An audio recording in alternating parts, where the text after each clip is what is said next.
What is going on, fam? How is everybody doing? I hope you have whatever libation you need to get yourself through whatever you have to get through for this episode. Listen, I just wanted to make sure that I come to you to tell y'all something because we might have missed it. You know, right around my birthday, the OMB decided, like I said, give me a gift.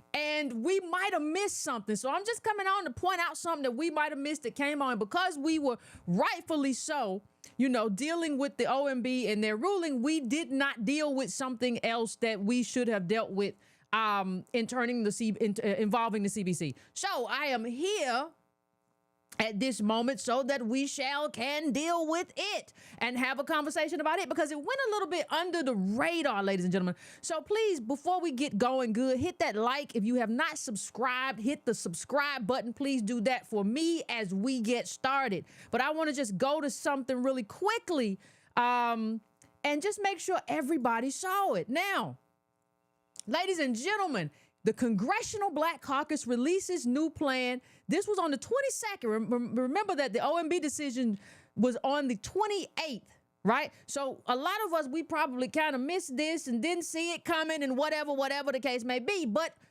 as old folks say, now we here and now we gonna look at it.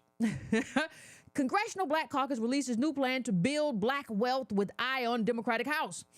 Now, the CBC is active again, ladies and gentlemen. They are active. Now, whether they're active in your behalf is what we are here. This is what we do. This is how we break it down. So they said, now we want to pay attention. They said black wealth, right? Now, the first thing you have to understand, when anybody says, we are going to deal with the racial wealth gap, which is really the lineage wealth gap, when anybody says that, the first thing that you have to understand, ladies and gentlemen, is that there's no way to do that without reparations. So if somebody says that, that's the first thing you go look for. Okay, let me see what kind of reparations plan they got going for me. So I want you to look at some of the stuff that they have. Hopefully we don't have to take too long, but let's just center some of this stuff. Literally and figuratively, ladies and gentlemen. What's up, Marlon? What's up, Nick? The Congressional Black Caucus has announced a new plan to build up wealth among Black Americans. The resolution, I love how strong resolution sounds. It could be a resolution for a post office. This sounds just strong, the resolution. The resolution, which will be rolled out over the next few months, looks to end the racial wealth gap by highlighting policies that have created barriers for Black Americans, including the legacy of Jim Crow. The new plan then suggests a holistic approach to address these barriers. Now, holistic tells me, ladies and gentlemen, that you have a Black agenda. Right? That you have an agenda that deals with reparations and everything else, reparations and that accrued disadvantage. Because if you go to ADOSFoundation.org, we have a Black agenda and we have a reparations framework where you have to do both of those things. So, okay, CBC, let's get to the nitty and the gritty and see exactly what they are saying to us, ladies and gentlemen. That's what we always got to do. We always just got to get to the nitty and the gritty and figure out what's going on. That's like, ain't no other thing to do. So, we do politics around here. We don't do pinochle. We ain't playing spades right now. We ain't playing. I can't even, y'all know I can't even play card. I can't play no card but Uno. So we ain't playing none of them. If you ain't got no draw four on you, we ain't playing it. The core tenets of the agenda are housing, entrepreneurship, employment, tax fairness, and equity and protection of voting rights. Now, hold on, stop right there. It's not that I necessarily have a problem with any of those things. We will discuss it, but it's not that I necessarily have a problem with any of that. What I'm telling you, though, is you started off with a promise about the racial wealth gap. What I'm telling you is you started off with that, and now you're giving me a suite of policies that don't do that. They may be good policies, but they may improve the lives, and I'm not opposed to improving the lives of ADOS. They may in fact do that. What I'm telling you is that they gave you something in the advertisement. It's kind of like marketing. Get you in here. We got. You ever seen the thing say 70% off, and then you get close and it says up to 70% off. You're using something to get me inside as a marketer, but once I get inside, the thing that you're giving me won't do what it's supposed to do. So let's keep going. The congressional Black Caucus will be in a position. What will be in a position to advance an agenda that can move through the House, through the Senate, and signed by the President of the United States. One that addresses racial equity and the racial wealth gap, but also tackles some of these major issues. He added. I don't even know what. See, first of all, you gotta understand when something is just filler. That's just filler. That's filler. That don't mean nothing. What they just told you is how a bill becomes a law. We have something that we're going to move through the House and through the Senate. It's going to be, and the president going to sign it. Yes, that was, y'all ever seen that cartoon in elementary school? I'm just a bill on Capitol Hill. And the little cartoon thing took you all the way, the little cartoon bill took you all the way through how a bill becomes a law. I love that little cartoon. I just a bill on Capitol Hill. That's what they telling you. That don't tell me nothing. That's not even a real press release, baby. I don't know what you're talking about. The resolution calls on the House to promote Black entrepreneurship. We got to get to that. People always throw in that lie, entrepreneurship, by expanding funding solutions, strengthening educational outreach, and reforming policies that have created obstacles to success for Black businesses. This thing is really heavy on Black business. This thing is really heavy on Black business, and we all know that's one of the ways that it does not work. That's one of the things being wealthless, that is your most extreme impediment to business, is not having wealth and scalability. So we don't know what they're talking about, but we ain't gonna stay here too long. It demands Congress expand the supply of affordable housing and strengthen the federal government's tools to fight systemic discrimination in the housing market. I have no problem with fighting discrimination in housing. None at all. I think that should be in any Black agenda suite of policies. The problem is, don't start off about talking about closing the racial wealth gap, because even if you do that and you get what you're supposed to have in terms of housing, right? You get your valuation what it's supposed to be, because that does erode wealth. So it does increase your wealth to be able to have a fair evaluation. So that if you're one of the people who can go, like we saw before, and get a $700,000 house, right? But it was valued at $400,000. You do lose wealth that way, but you're not going to close the racial wealth gap, because most of us aren't even owners. Anyway, the core tenets of the agenda are housing, entrepreneurship, employment tax, fairness, and equity. Representative Stephen Horsford, chair of the CBC, said the caucus is focused on building a day one agenda for the next Congress, which it hopes will be led by now House Minority Leader Hakeem Jeffries. Our goal is simple. We want to create a day one agenda for the next Congress focused on Black economic creation for the start of Democratic House majority. Horsford said at a meeting with members of Black press last month. Didn't we say a long time ago, fam, part of the problem is that, I remember saying this, is that they don't have a day one agenda for ADOS. Why does it take us over here to tell them what they got to do? We said a long time ago, you don't have a day one agenda. You have to have a day one agenda once whoever the next president is takes office. You don't have one. You should have a day one agenda that includes also a bunch of executive orders that you want done. That's the easiest thing. Stroke of a pen. That's what MLK, Roy Wilkins told Kennedy. Great book about it. It's not going to give you, it's not a great way to do reparations, but there's a lot of other stuff you can do. Right? This is not that, but it's some interesting stuff in here. Because one of the things that happens is I can't trust these people, because y'all was all just a little while ago standing with Diddy, and I knew that he know that something was going to go down, and so he stood with all of y'all, right? So see, I have trust issues. Even if I did know what I do know about y'all, I have trust issues. And I think I'm right to have trust issues about y'all. I know why he was there. The same reason, allegedly, don't get me in trouble, but he was just there for the same reason that he was giving everybody their catalog back. He was trying to get, hey, they coming for me.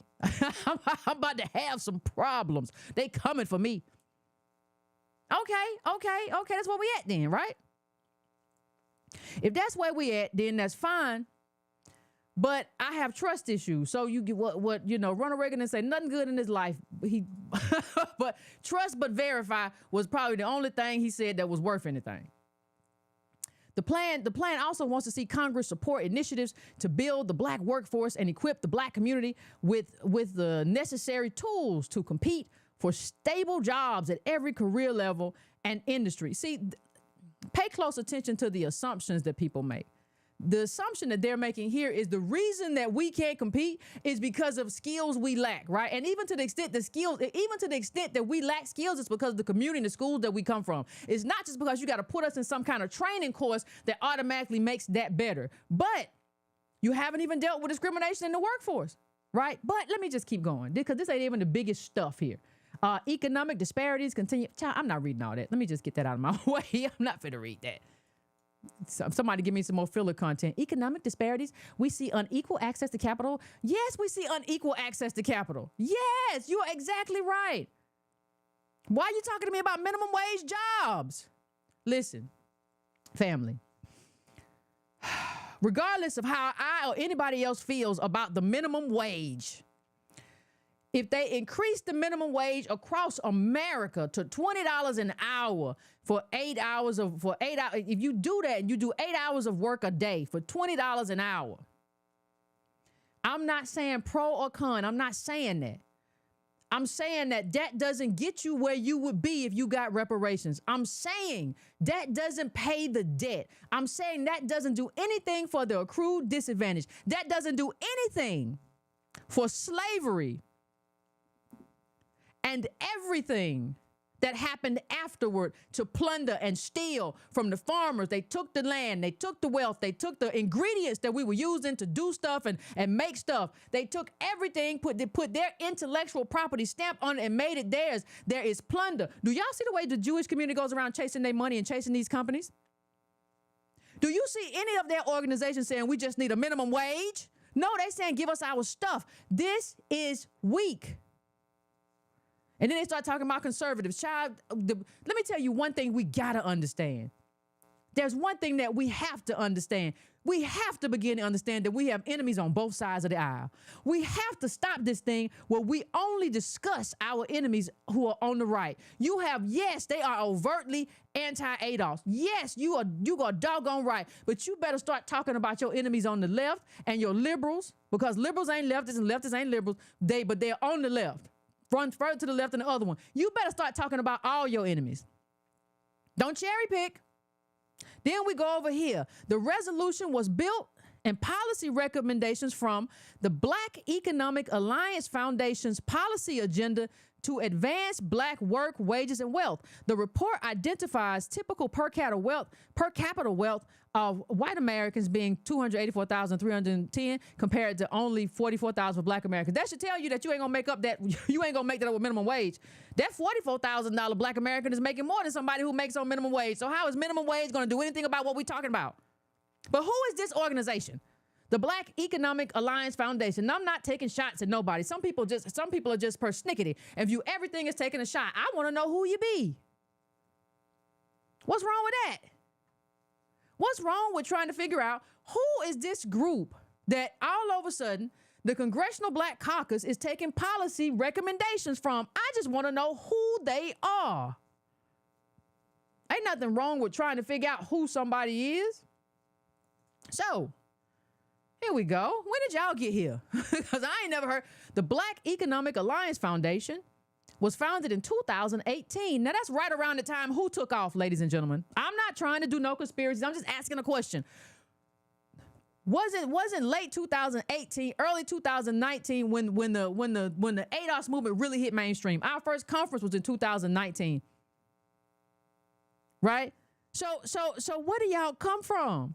All of a sudden in 2018, the Negroes decide that they need somebody to figure out what policy is. And all of a sudden, they just got here, and all of a sudden they're recommending policy to the Congressional Black Caucus. It's almost like the CBC decided that somebody got to give us something to do, because these people are on our heels.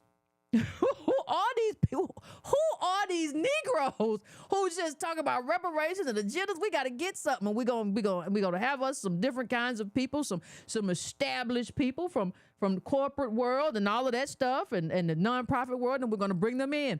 Hey, let me just say, regardless of what this organization is, it should have happened a long time ago. I don't know what y'all been doing. I really don't.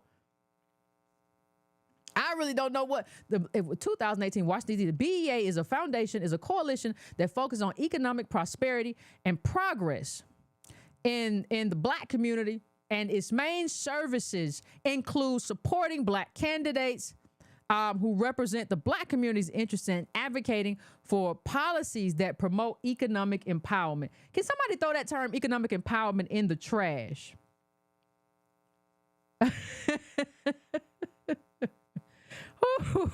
Can somebody do that for me? Then let me just keep going. These are just some of the people. This is the CEO. I'm not going, esteemed colleges, Yale, Duke. I'm not going to stay here too long. I just want to give everybody a sense of this organization that I'm sure most of us have never heard of. They had a whole thing where they were inviting presidential candidates. The last time the presidential candidates came, right I think it was hosted by Soledad O'Brien. So they got some money somewhere, because Soledad ain't showing up for free. Let me tell you, it's a lot going on to keep ADOS out this room. Woo. Lord of mercy. It is a lot going on. Let me go to the next clip real quick. We ain't got to be here all day. I'm just talking about who's on the board. So we have Broderick Johnson, Executive Vice President, Public Policy and Executive Vice President, Digital Equity, Comcast Corporation. We have Deval Patrick, who thought at one point that he was going to be the next Obama. Professor of Practice and co-director of Center for Public Leadership at Harvard Kennedy School. Oh, the Kennedy School. Comcast and Harvard Kennedy School, you say? Something sounds a little familiar, but hey, let's just keep on going.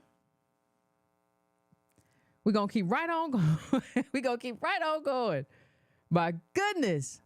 This is interesting stuff, people. This is very, very, very, very interesting stuff.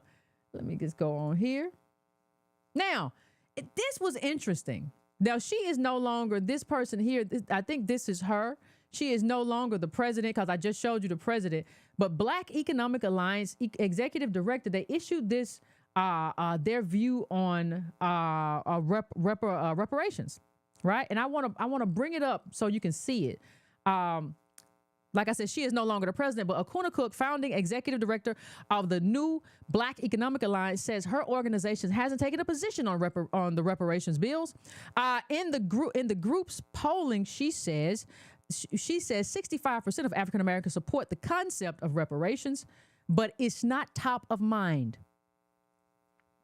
In fact, we found that it was very much at the bottom of the list, Cook says. Higher up were concerns about adequate job training for an increasingly automated workforce, access to capital, and how you gonna say reparations wasn't top of mind, but you want access to capital? Like, just pause right there. You want access to capital, but you want to make sure you got to borrow it?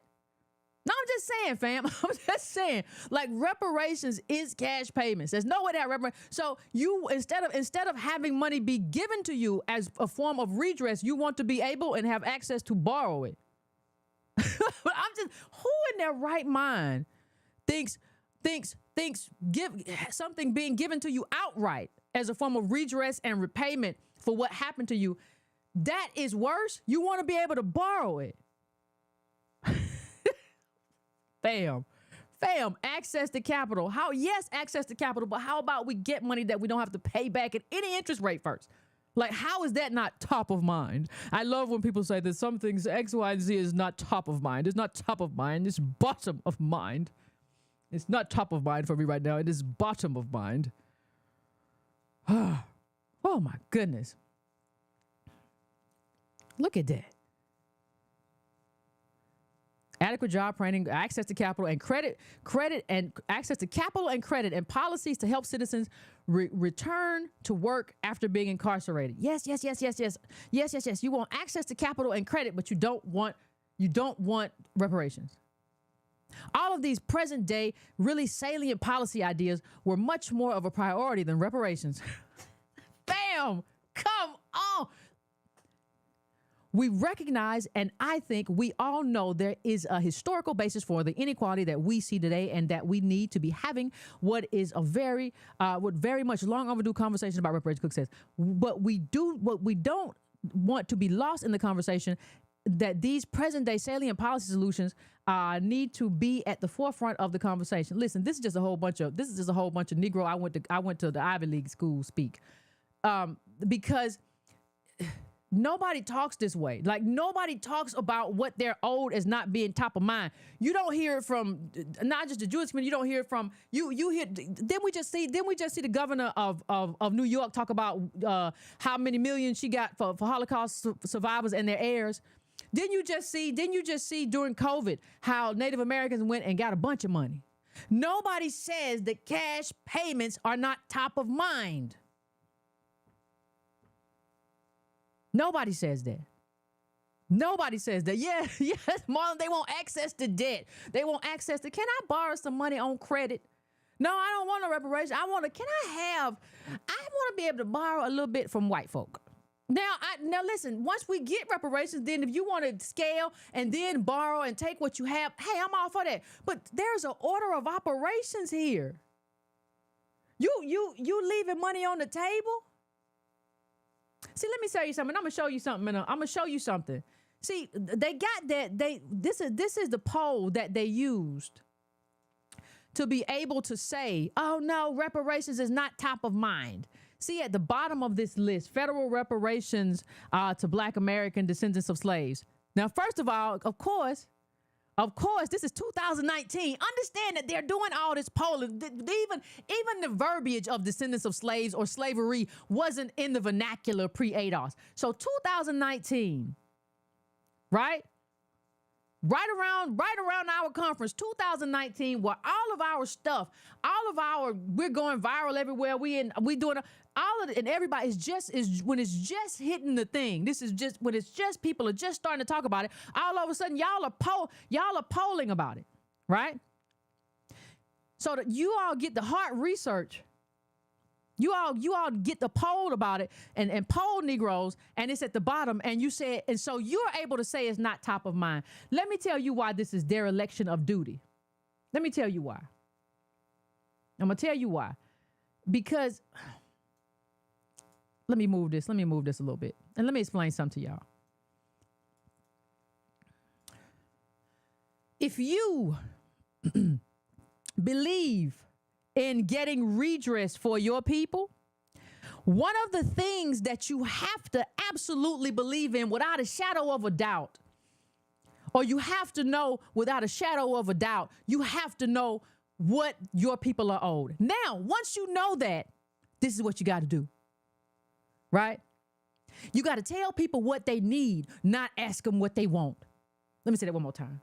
You got to tell your people what they need. Don't ask them what they want. This country has propagandized all of us to the point to where we don't even know what we want. We running around saying stuff we done heard our daddy, granddaddy, grandmama heard on the news. Yeah, we just need education. We just need business. You have to show them if these people were legitimately trying to do something, they would not have polled us. They would not. Listen, we have just gotten the verbiage for descendants of slavery. Right? People are just, in 2019, they were just starting to take it seriously as a policy prescription. That's not the time for any kind of quote unquote Black or ADOS organization, I don't know what they are, to start polling people. No, you don't poll anybody. What you do at that point is that you show and prove. You show them what was lost. You show them what they need. Listen, polling is something that the white folk need to be doing. Let the white folks poll all day long. We need to be making sure that when our people show up in those polls, they show up and understand why they need reparations. We don't need to be just doing that. But unless the only reason you would do that, ladies and gentlemen, the only reason you would do that is if you were trying to put a dagger in reparations. You needed cover. And you knew that ADOS hadn't gotten around the country yet, and people had not understood. People were not understanding that they can't make up the racial wealth gap with income. They still feel like it's a handout. There are a lot of things that have to be corrected. Now, if you're a Negro that wants to do what's best for your people, if you're an ADOS person who is fighting for ADOS people, you don't poll yet. You know what you do? You don't poll, you teach. I don't know if we understand the people who try to call themselves leaders around here, the people who try to call, I don't think we understand that our job is to influence. Our job is not to, we're not supposed to be a weather vane and just put our finger up in the air and see which way the wind blows and say, this is what they're telling me. No, it's your job to do the research and say, this is what my people need and this is what I'm going to fight for. That's your job. Your job is absolutely not to just poll them and say, well, they wasn't in favor of it. They don't even know, half our people don't even know they need it. They don't even know how white folk live. They don't even know about the great wealth transfer. All these, they said, I saw an article that said all of the new billionaires have inherited wealth, like around the world. They have no idea. They have no idea what this racialized caste has done to them. Our job is to explain that to them and explain to them how you can tie a line and explain to them that during the booming time of America where people were building wealth, America wouldn't let us do anything and they use us as shoes to run the race of America. Now all that stuff is being passed down and that's what you use to live. That's what you need. We don't need a poll from you. We don't need a poll from you to tell us, well, people don't agree with it. Yeah. Because y'all haven't led. Y'all haven't helped people understand. Y'all would tell them to go to get STEM degrees. Y'all would tell them the same stupid stuff y'all telling them now. This is the same stupid 1992 stuff that I heard in high school. Y'all haven't changed. They don't know because y'all are still saying this stuff that you're saying in this study. Well, we just entrepreneurship. That's what we need, entrepreneurship. And that poll is then used by, see, that's why you don't do it. It's then used by white folk. Reparations? Yes. Black voters' complex views. This is in the New York Times. Right around the same time ADOS is doing this thing, right? When people first learned about us, when we first defined lineage, so now you got white, this is used as a dodge for white folks. So now this person says in the New York Times, David, whoever, they're talking about this same poll, one straight up and down poll, one on a straight up or down basis. A majority of Black Americans favored every one of the policies, but there was a fairly wide gap in how much they thought each would help. At the top of the list were higher minimum wage, stronger discrimination laws, and better workplace benefits and training. About 70% of respondents said each of those would help a great deal.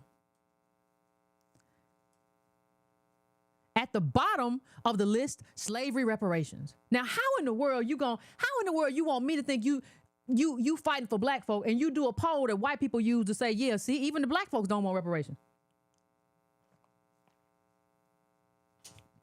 You shouldn't be doing that poll. What's going on here? To me, it's a reminder that Black Americans as a group don't have the same political opinions as the most liberal parts of the Democratic Coalition. And it wasn't the Democratic Coalition calling for this, you dodo bird. The Democratic Coalition was not calling for this. On many issues, Black Americans are more moderate. No, they just don't understand what has been done to them.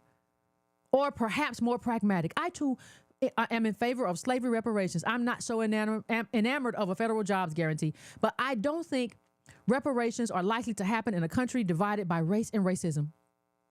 What they're basically saying here, what he's saying is that racists get to set what happens in America. We should all balk at that. No, racists don't get to. Racists been calling the shots in this country for too long. They almost tore the country apart in the Civil War. How long are we not going to do something because a bunch of the country is racist? And how do you call yourself halfway liberal or whatever this little man calls himself? If you agree with that, how you gonna be a liberal saying, well, you know, the Republican liberals will hide behind a Republican. They will, well, it's the Republican. No, I think it's you. I think it's you don't feel it's worth fighting for. I think it's you. I too am in favor, but I don't think I do think many other policies that would disproportionately benefit Black Americans are politically feasible, including many of the policies that top the poll's preference list. We gave it to him, though. We gave it to him. I mean, we did it, right? Understand that this organization that just came around in 2018 gave this white man the ammunition, he said, to say, well, you see, even black people don't agree. If they want to do the poll, let them find the money to do the poll if they want to do polling. We need to be doing influencing and convincing and coalitioning. We don't need to be doing no polling. Only thing we got to do is find out what is best for ADOS people and fight for that. We don't have to, listen. And when you figure out what it is, you fight for it. That's your job. I think some people got their jobs messed up. Don't nobody need nobody else doing polls. And the white people do polls just fine. I don't care whether it's Pew or Gallup or the Hard Research, what you just did. They do a great poll. We don't need you to pay for one. Why can't you figure something out? Why can't you figure out? No, you got to figure out. You can't ask them what they want. You got to tell your people what they need. And that requires research and heart and courage and all of that kind of stuff. But it's easier just to warm up the same old leftovers. Same old junk. And the same old people. The BEA Foundation releases policy agenda for black work, wages, and wealth. I don't know why they keep saying wealth. BEA Foundation's forward-leaning agenda aligns closely with the National Urban League and our historic focus on economic empowerment and justice, said Mark Morial, president and CEO of the National Urban League. We are energized to work together with a passion and purpose to further this agenda in public and private sectors. Come on, these are the same people. Listen, they have decided that we are not going to lead in this life. They have decided that they are going to keep doing nothing and shuffling their feet and not moving forward, except to the extent that they might get a little something or they might get a little job. Listen, the people that you count on to work for you have given up on you. And everything that they do, this is just my assessment. Everything that they do is to get in front of us, not fight white supremacy. Everything that they do is to make sure ADOS doesn't succeed and ADOS Advocacy Foundation doesn't succeed. That's what their goal is. Their goal isn't to fight white supremacy. That ain't what the goal is. That's what's apparent to me. Central to the agenda are 5 primary policy areas. What they talk about is black economic prosperity, work, wages, affordable housing, blah, blah, blah, blah, blah. So affordable housing, the housing market supply-demand dichotomy shows stark disparities with only 9% of black renter households able to afford medium-priced homes. That's true. Building up broad support from recent qualitative research findings, BEA Foundation prioritizes affordable housing interventions, including bypassing local zoning requirements for low-income housing tax credit projects, implementing federal down payment assistance program, and developing tax shock absorber policies. I'm not saying anything's wrong with that, but how come why people don't even say rent control no more? Because that's what you need. You need some rent control. I'm saying just in terms of, I can say a lot about housing, and I'm not saying, oh, this is bad. Some people just don't want to say, they just want to say complex words. The rent shouldn't be but so high in some areas. And you have to have a renter's bill of rights. What rights do renters have? Not a lot. Not nearly as much as homeowners, but that's a whole nother thing. Let's move on to the thing that really gets my girder or gets my goiter. Whatever the old people used to say. Whatever they used to say. Whatsoever they used to say. Right? So in entrepreneurship, despite constituting only 2% of employer business, black entrepreneurship is at an all-time high. What? I read that wrong. Despite constituting only 2% of employer businesses, black entrepreneurship is at an all-time high, with black women starting more businesses than any other demographic. This is stupid. Whoever wrote this is stupid. I'm sorry. We have already, when Antonio and Darity wrote what we get wrong about closing the racial wealth gap, one of the things that we understood and understand is that most of these black female businesses, it's just nonprofit paperwork. They don't have any employees. They're self-employed. They're not running a business. What are y'all doing? They're just bastardizing everything. They don't understand anything. These women are self-employed. They have no employees. They cannot scale. What are you talking about? Black women aren't leading anything. ADOS women aren't leading anything in business. They have no wealth, but y'all don't want to do reparations because it didn't come in good on the poll. It wasn't that good on the polling, right? Well, we didn't like, reparations. It didn't poll well. It didn't, it didn't poll well.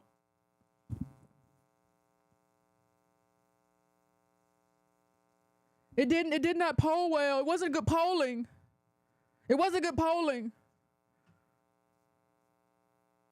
Yeah, it was on the bottom of the list. Yeah, they don't have money. They don't have wealth. Can't scale. This is just self-employment, and they're not leading the path down anywhere. These people are lying, and they keep telling the same lies. No matter how many times you disprove the lie, they come back and they tell the same lie over and over and over and over and over again.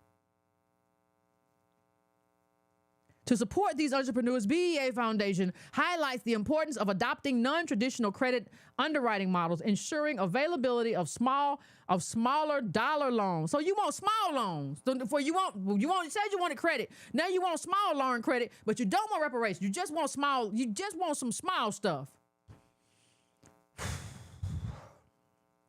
Particularly through community development financial institutions and minority depository institutions, and investing in mentorship program. Listen, somebody can mentor you all day. If they don't got no wealth, somebody can mentor you. Listen, somebody can mentor you all day. They can tell you exactly where to put the money and how to pay and what to pay on labor and what you need to pay on product. They can tell you that all day. They can tell you where to get the software. They can tell you that all day. It don't mean nothing if you don't have some social capital and if you can't afford none of it. Stupid. This is the same mentor stuff I heard in high school in the summer of '91. And these people, because they all come from the same world. They came from that same old world. They all 50s, 60s, 70s. They come from that same world. None of this stuff helps. But these are our leaders, right? Black girl magicking it up, I guess. Now, here's the understand. I want y'all to look at this little blackety black part right here at the bottom. I want you to just look at it. I want everybody to just understand. Because business is about competition, ladies and gentlemen. And what they're telling you is that you can compete because ain't nobody doing you. Once you, they trying to throw you out there. You got business. You can do business. You can do business. But they throw you out there. You can't compete with, you ain't got no assets. You don't have any assets. We don't have no money. We don't have no real estate. And what most of that is held in boomer hands. You saw what Antonio put up like a week ago, that the stocks done eviscerated. It's like a third or a fourth of the stocks just gone. That's because the boomers died and everybody else probably cashed out. But the wealth is eviscerating as we speak. Look at that little bitty thing. Look at that little bitty thing and look at that white one. We got business. Look at the green for private business. What are these people talking about? Defined contribution pension. That's the older people. We might as well take that out. They can't pass that down. Defined benefit contribution entitlements. Take that out. Can't pass that down. Take out the green and take out the light green and the blue. I wish I could take it out and just watch and let you see how far it even falls. Real estate, that's houses. That's the houses people own right now. What, that light blue? Corporate equities. I can't even see corporate equity. Where is that at? Well, I'm trying to see corporate equity. Where is that? I don't even see the brown at the very, very bottom. You ain't got no assets. That's all because of America, and that's all because of what America has done to us. But get you a small loan. Let me tell you, this stuff is locked in now. This is locked in. It's locked in. It's baked in. That's what happened. There was a whole movement during the time they were using us for convict leasing, for slavery, for sharecropping. They amassed a bunch of wealth, and now it's fixed. Unless you do some kind of redistribution, this asset table is fixed. These people who they all look like they come from the Black Enterprise magazine we used to see in the 90s and early 2000s. They don't understand this, or they don't care. I don't know which one, and I don't care which one. I'm just telling you, this don't fix nothing. We got nothing, people. And this was, if you want to go back, if y'all want to go back and read it, what we get wrong, entrepreneurship, the myths of closing the racial wealth gap. Entrepreneurship will not close the racial wealth gap.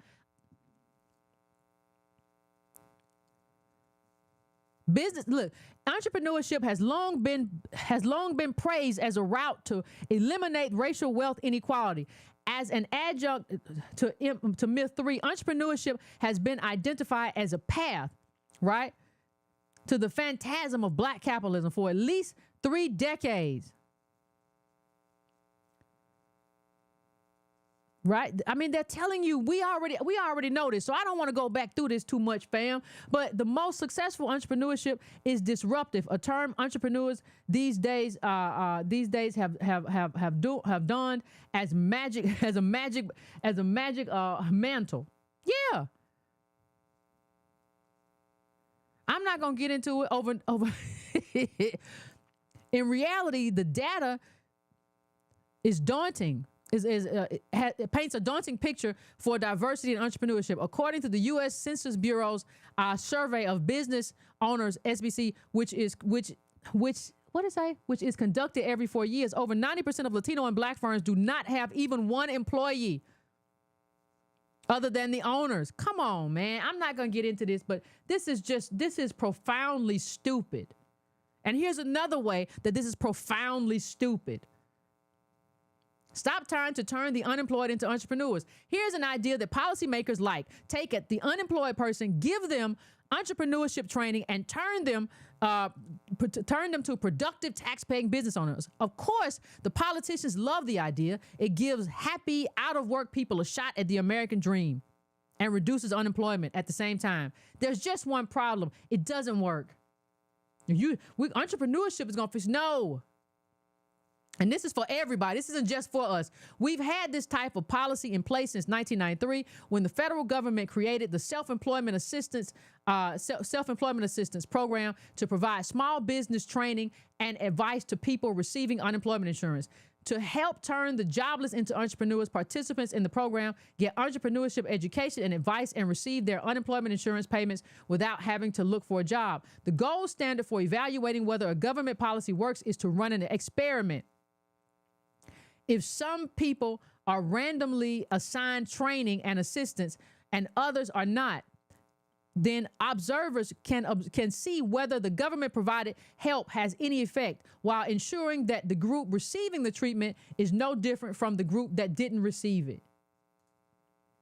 In the mid-2000s, the Department of Labor designed just such an experiment to see if entrepreneurship assistance and training increases small business ownership and performance. To assess the benefit of the government help, participants in the Growing America Through Entrepreneurship program were randomly assigned to receive entrepreneurship assessment training and counseling or to serve in control group that received none of these. Researchers then observed whether those that got the help had a higher rate of business ownership and small business performance following the 5 years.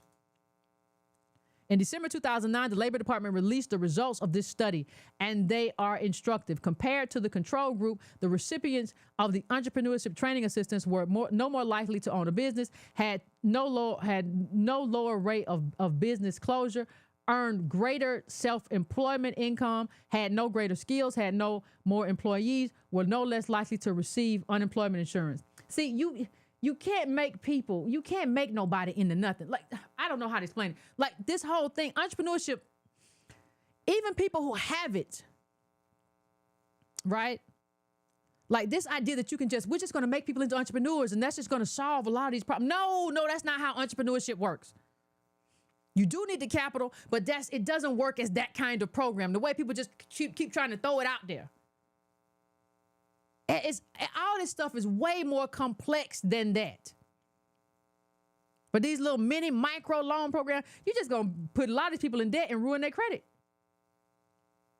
I mean, I hate to say what it is, but what else I'm going to say? Here they go again. Let me just do this real quick. The jobs and workforce development. The wage gap between black and white Americans is stark, 23.4%, even across educational levels. BEA Foundation supported solutions, including updating the federal minimum wage, utilizing STAR, skilled through alternative routes. They love these acronyms. For hiring within the federal workforce and developing a Department of Labor task force to set job quality standards. Hey, I don't have any problem. I love the federal government hiring us. I'm all with it. I am all with it. Don't you forget it. But let me just say, that's not enough. See, all this stuff is just, let me come out of here. Hold on. All this stuff, and this is the problem. All of this stuff is just a dodge.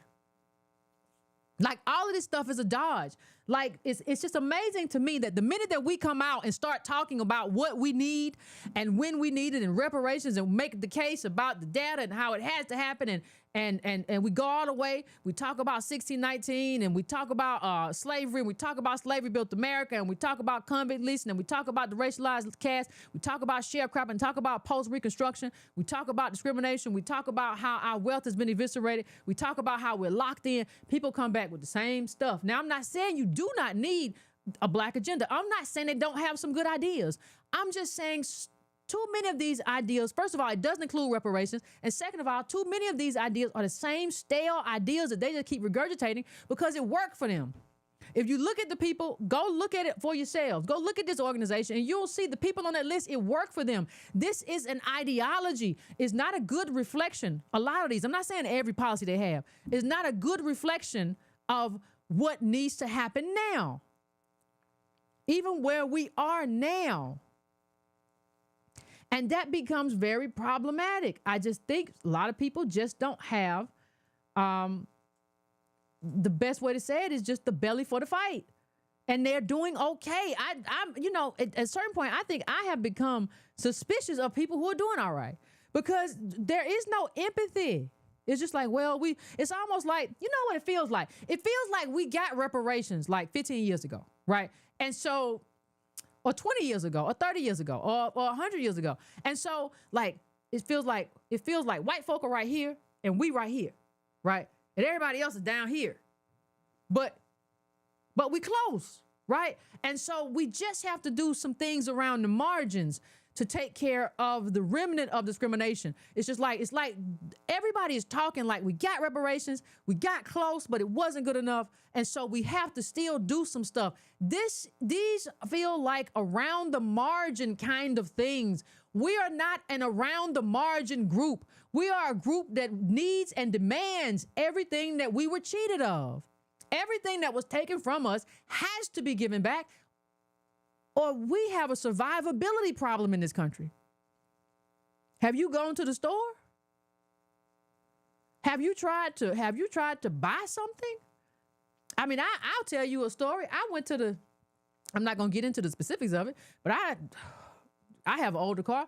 It was having trouble passing inspection. They said the thing that'll make it to pass inspection is it'll be a thing, but it's a $2,000 thing, right? And older cars, it goes back. I beg your pardon. Like, that's America now. I think I retweeted it, that said in order to have the same lifestyle you had last year, that Americans need to spend an extra $400 a month. It was already horrible. This, with what happened with inflation and all that, is cataclysmic. And we should be outraged that people are not seriously demanding reparations right now, given what has been stolen and what we need right now in this America. This is outrageous for you to tell me you put your little suit on and call yourself a foundation or whatever, and this is outrageous. Like, for everybody not to be taking reparations seriously as a policy, given what was stolen from us over 400 years. You can't even pay us back for what was done to us. You can pay us back for everything that we were stripped of, but you can't even pay us back for the brutality of it. Money and wealth is the least this country can do. What are we talking about? And y'all can't even say it. You just do a poll and act like your job is to just, well, I'm trying to be professional and just kind of see what they need and see what. You're not a politician. That's what politicians do. Well, let me see. And I don't even agree with that. I think you should believe in something. But that's what politicians do. Let me do a poll. Let me see what people think. And then that's what. No, you're supposed to represent oh my gosh, but Negroes, ADOS people who come from slavery, that's supposed to be who you represent. But no, we're just going to do we have memos that have to be done, and we have different things we have to look at. We have different things that we have to take into account. That's how we have to do it. That's how all of the political organizations are doing it. That's the professional way to do this thing. How about people not going to be able to eat? Already can't live an American life. How about that? No. The memos and please listen. We got to get everybody out the way who ain't doing just what need to be done. And the only way to do that is to outgrow people.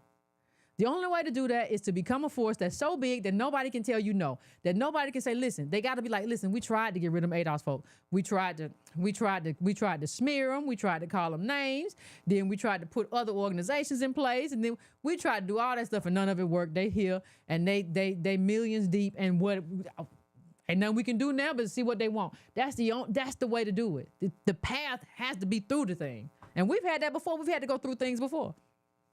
We had to go through the retraction, the smear.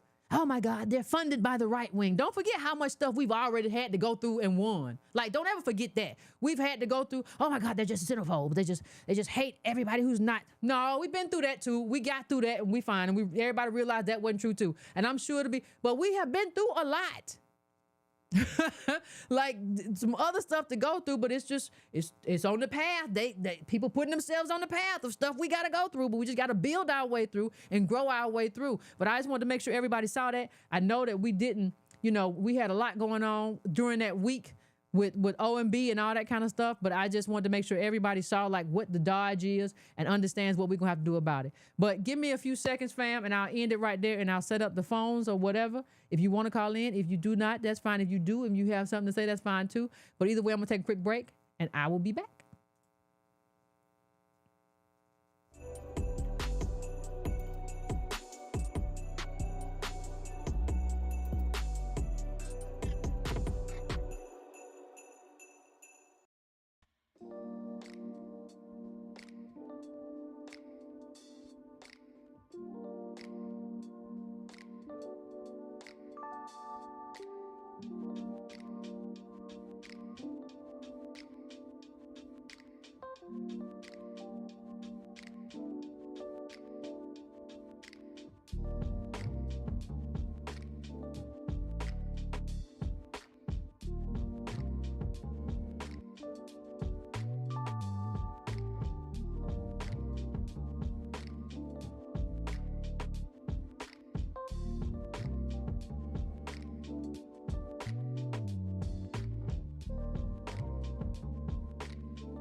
All right, fam.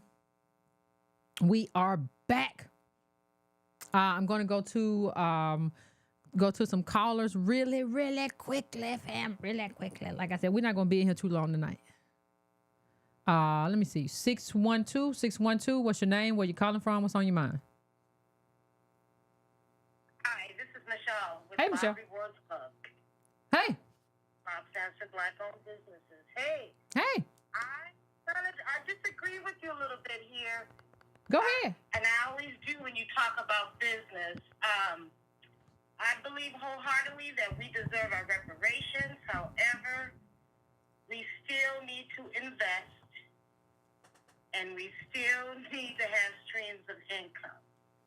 So just even looking at the data in the period of the Black Wall Street, okay, Booker T. Washington, the Reconstruction period, that was the lowest period in history for us having, with the wealth gap, okay?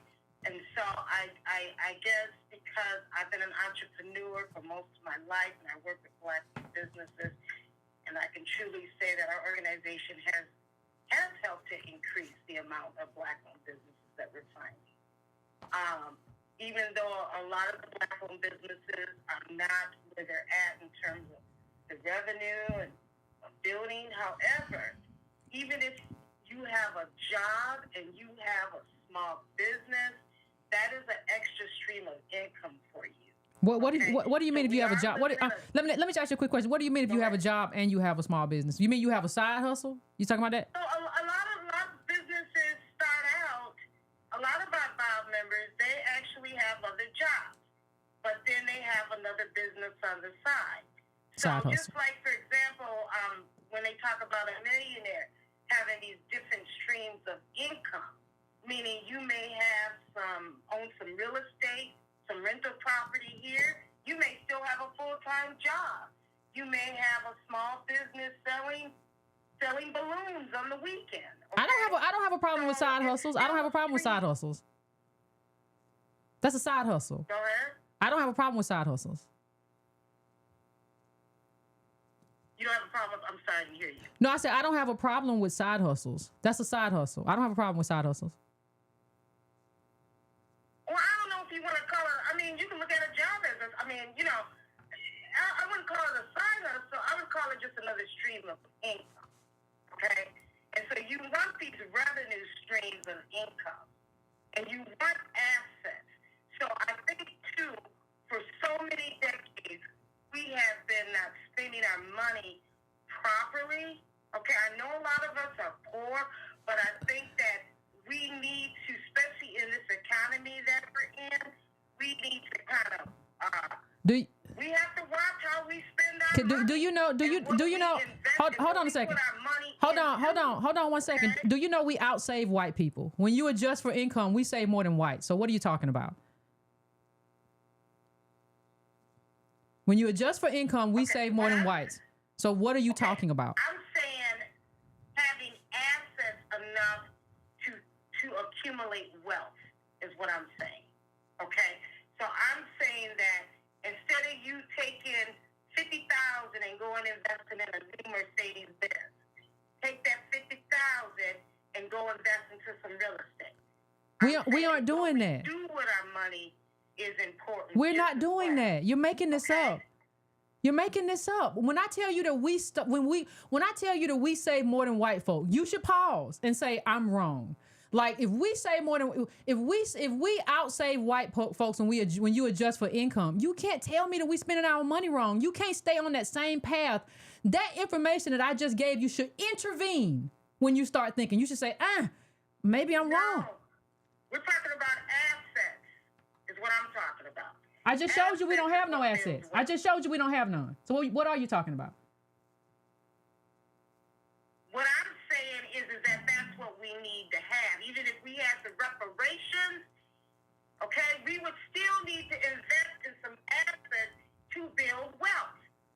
We don't have the reparations though. See, you're talking yourself in circles. See, I have the chart up right now that shows we don't have assets and we already outsave white people. You can't save your way to assets. You don't make enough.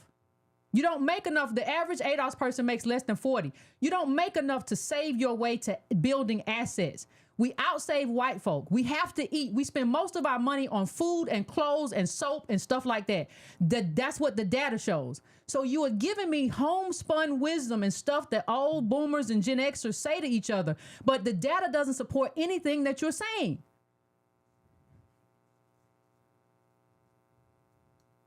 The data's not supporting what you're saying either, though. Okay? We know that the white folks is going to have that edge because they're the white supremacists that have had us oppressed to get all this wealth. That is not what I'm saying. What I'm saying, though, we can move that. And as we saw, even though it was a segregated period, during the Reconstruction period, during what we call Black Wall Street across this country, when we had a lot of businesses, when we traded with each other, we had the lowest wealth gap in history. So you can't deny that data either, Yvette. That's what I'm saying here. You always putting down black businesses, and I don't think that that's the right. I think you have to hold on. Let's hold on. Wait a minute. We got to reframe this conversation because people take this emotionally. Nobody's putting down black business. You should not internalize this in an emotional way. This is telling you, I know you didn't make no money last year either. You ain't got to tell me. Like the data speaks to that. Oh, yes, we did. What you made? Yes, What you made? Tell the world what you made. Organization, we made over $100,000, but your data is showing that most black-owned businesses did. And I actually do employ people. Okay? So, there are people that are not in that same box that you claim that they're in. I work for black-owned businesses all the time. And so for you to say that, Yvette, I guess, I have a problem with that. And I have a problem. I have a problem with you thinking over $100,000 is money for a business. Hold on one second. I'm gonna let you get back to it. I'm gonna let you talk. We gotta have a conversation. I have a problem with you thinking that $100,000 is business money. That's an income, but you're not competing with nobody with that. That's not good. We made good money. That's good job money. That's a decent income. Right? I'm not saying that it's not. That side hustles are good for that. This is a side hustle. That's great. And I think that's great. I think everybody, if you can make money out making cupcakes and selling them on the weekends, by golly, Josh, you should do it. And that's what most of these people are. They're self-employed. They're either self-employed with a business or LLC that they have, or they go to work and they have a side hustle. That's a great way to make more income. That's really not business. You're not competing with white capital with that. I'm happy that you make more money with it though, because you maybe would be making 50 and now you make 100. That's good. Anything that increases your income is positive. That doesn't mean you're a business. You're not competitive in the market. You're undercapitalized. You have to start somewhere. And you're not going to, you don't, 100,000 can turn into $1 million in 5 years. Has it? Okay? Has so it? You have to How old are you? How old are you? Somewhere. How old are you? Oh, I'm semi-retired and I did that. Hold on, wait. You're semi-retired and you never turned 100,000 into $1 million. You said you could. You never turned it into $1 million. And you're never going to. That 100,000 can turn into $1 million. I'm saying you have to start somewhere. Okay? I'm sorry. Can't hear you. I'm not saying anything. I'm letting you go. I'm letting you cook. Oh, okay. Oh, I'm not. No, I'm just saying you have to start somewhere. So, I don't care what it is, what you do. You don't know, you want it to grow. So it's all, that's all in the marketing, which is my background. But I'm semi-retired and I did that 100,000, and that is an extra stream of income. Is what I'm saying. It's a side hustle. It's a side hustle. It's a good side hustle. Get that? Well, I don't. Kind of real. When you have something incorporated and it's legal, I wouldn't call it a side hustle. It Now, is. if It it's still not is. incorporated and you don't No, have it's just, no, that's not. No, wait a minute. You you missed the definition of a side hustle. But listen, let me tell you, let me tell you why it's not gonna grow. It's not just gonna. Stuff doesn't just grow because of marketing. Stuff grows because of capital. You don't understand what the gasoline is to grow something, right? When I decided some years ago I was gonna grow some plants. The first thing I did was go and test the soil, because that's gonna tell me what I need for the plant to grow. Everything needs something to grow. The engine for growth of business is capital, because you also need the capital to do the marketing. The reason you never had that 100,000 make a million, you're talking about what ifs, and you're talking about magical thinking and wish fulfillment. The reason all these people never make it to that thing, it could 100,000 could make it to $1 million, could make 10 million, could make 20 million. It could do a lot of things. If I had a tail, I might be a donkey. But it has to be capitalized. Our problem is undercapitalization. That's why you're telling me you made 100, which I think is wonderful. I think that's wonderful. It is a side hustle. It is a side hustle. It's not because for a lot of people, if it's not a full-time job for you and it's something you do on the side to make extra money, that's the definition of a side hustle. You don't like the term because you like to feel something different than what you feel like that label affords you. But that is what it is. You are not competitive in the market against white folk. And that's because you're undercapitalized. And I don't know why that you can't just let that sink in. But the reason why we're undercapitalized is because we don't practice group economics, okay? Like the other groups do.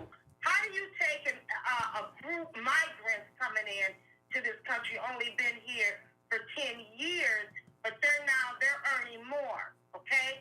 Because they'll get out there selling them hot tamales as what you call a side hustle selling. They'll have that multiple streams of income. They'll practice group economics. Those things are important just as well. We can get all the reparations that in the world, but I'm telling you, if we don't invest and change some of our behavior, nothing's wrong with our behavior. Nothing's wrong with our behavior. Well, we're gonna run through the reparations. And I haven't. But I'm all for reparations. But like I said, now we're going to run through the reparations. Y'all just say anything. Like, let me just say this. We have always done business together. We have always done, that's not the issue. The problem is we don't have the money to do real business. Everybody's throwing their pennies in the pot. That's not enough. And I haven't seen any kind of data on what these migrants are doing or how much money they're making, but I do know a lot of them have a homeland they can run back to Mexico. I do know they haven't suffered through 400 years I do know they haven't suffered through slavery or Jim Crow or any stuff we go through in this country. I do know they're able to come white in a way that we are not. I do know all of that. I do know all of the stuff that makes us very different from them. I do know that the stuff that we created in Black Wall Street and all over America, we were supposed to be able to pass that down to our kids. They were supposed to pass it down to their kids, and then they come down to their kids. Right. We were supposed to have that. That's called plunder. We didn't just spend the money wrong. The money got stolen. Stuff got burned up. They told us they couldn't find the deed to the land. A lot of stuff happened. So stop pathologizing us and saying our behaviors are the problem, and look squarely into the face of the problem, which is white supremacy. We save enough. We do everything enough. We go to school. We did all of that, and we don't have enough. And it ain't got to do with nothing that's wrong with us. Maybe that makes you feel better. Maybe that makes where you can sleep at night. But on this, you're just wrong. My opinion is this. It's a 50-50 at this point. You just made that up, though. It's a 50-50. You made that up. That every piece of data says that you're wrong, and you just. That's just my experience being older than you are. But your life experience, but that's not how. But let me stop. That's not. But hold on. That's the learning block. That's the learning block that you have. You all look at your life experience. Your life experience doesn't matter. Like, it doesn't matter in the context of understanding a group of people and why those group of people suffer. You look at the data. If you studied as much as you talk, we could have a better conversation. I'm tired of y'all calling in here. You don't read the data. You don't read no books. You just come in with this homespun wisdom, and you say that the only thing that I have to go against you, Yvette, is the fact that I've lived longer. I'm gonna tell you and every person that's older than me watching this, that's not enough. Now, I watch these other groups and how they practice and how they work. I've seen things, okay? And there is a difference. So, I mean, you know, we can agree to disagree at this point. I think so, because I think for you, my opinion on it, it's religious. I just felt like it's religious to you. It's a religion. Starting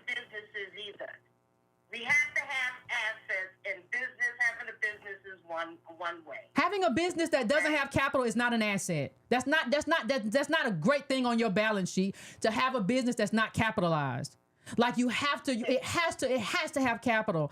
And we are a hyper capitalistic country, which means that white people are going to have the great wealth transfer in the history of the world in the next few years when their parents die off. You are not a part of that. We are not a part of that. And that's because of something that has happened to us. So it's not a difference of opinion. It's the fact that people like you view black capitalism as an ideology and a religion as opposed to just a set of facts. And there are things and there are limitations, like there are real limitations. And you can't view this through this homespun pathologizing of ADOS people and always saying there's something wrong with us. That's not going to fly. I wouldn't even say that in public around young people anymore. You might have a hard time. Say that though. You're putting those words in my mouth. You said we don't save. That's saying it's something wrong with us. You said that. You said we got to change our behavior. As I said, we can agree to disagree on this.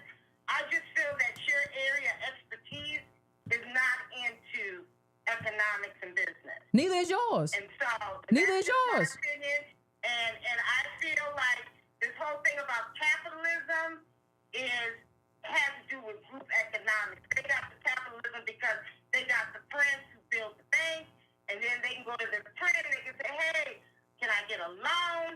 Can I get this? Can I get that? It all works together, okay? And we don't get loans, though. What we used to do 100 years ago, okay? We're not going to see the change. But I am happy to see that we do have a growing amount of black-owned businesses out here. We don't. Now, what we need to do we don't. is help them black-owned businesses we don't. stay in business by supporting them. We don't have a growing number of black-owned businesses.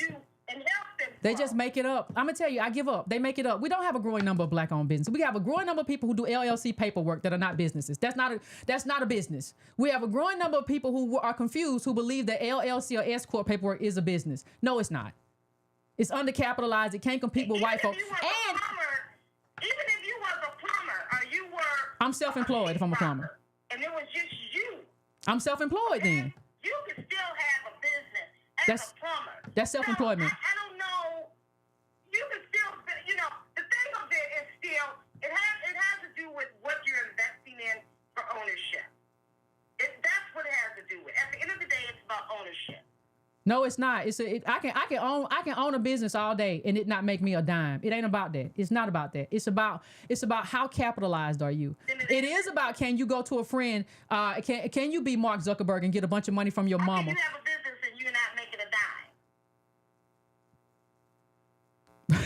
How can you have a business that doesn't make? Are you asking me how can you have a business that doesn't make money? That's not profitable? Are you asking me that as a businesswoman? How you can have a business that's not profitable? Are you asking me that? Yes, I wouldn't consider that a business. If you call yourself having a business, but you're not making a dime, that's not a business. It's just not a profitable business. It's still a business. You have some kind of revenue, right? To call it a business. It's just not a profitable business. It's still a business.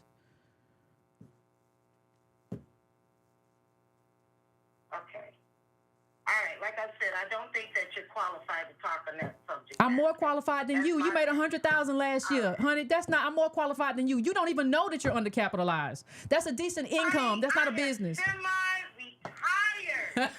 Do you understand? No. I got 20 years how much in your best year? In your best year, how much you made? So, in your best year, how much you made? I find that insulting. If you're trying to put that down, don't do that. How much you made in your best year? Cool. How much you made in your best year? How much you made in your best year? And I'm going to let you go. How much you made in your best year? Before you were semi-retired. Okay, I'm going to let you go because you know what?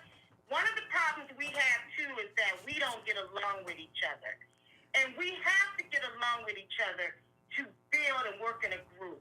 That is part of the issue. And Yvette, since I've been listening to you for several years, you don't get along with a whole lot of people, sis.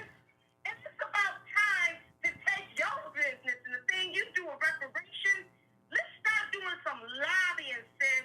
Let's actually start doing some work and put together a better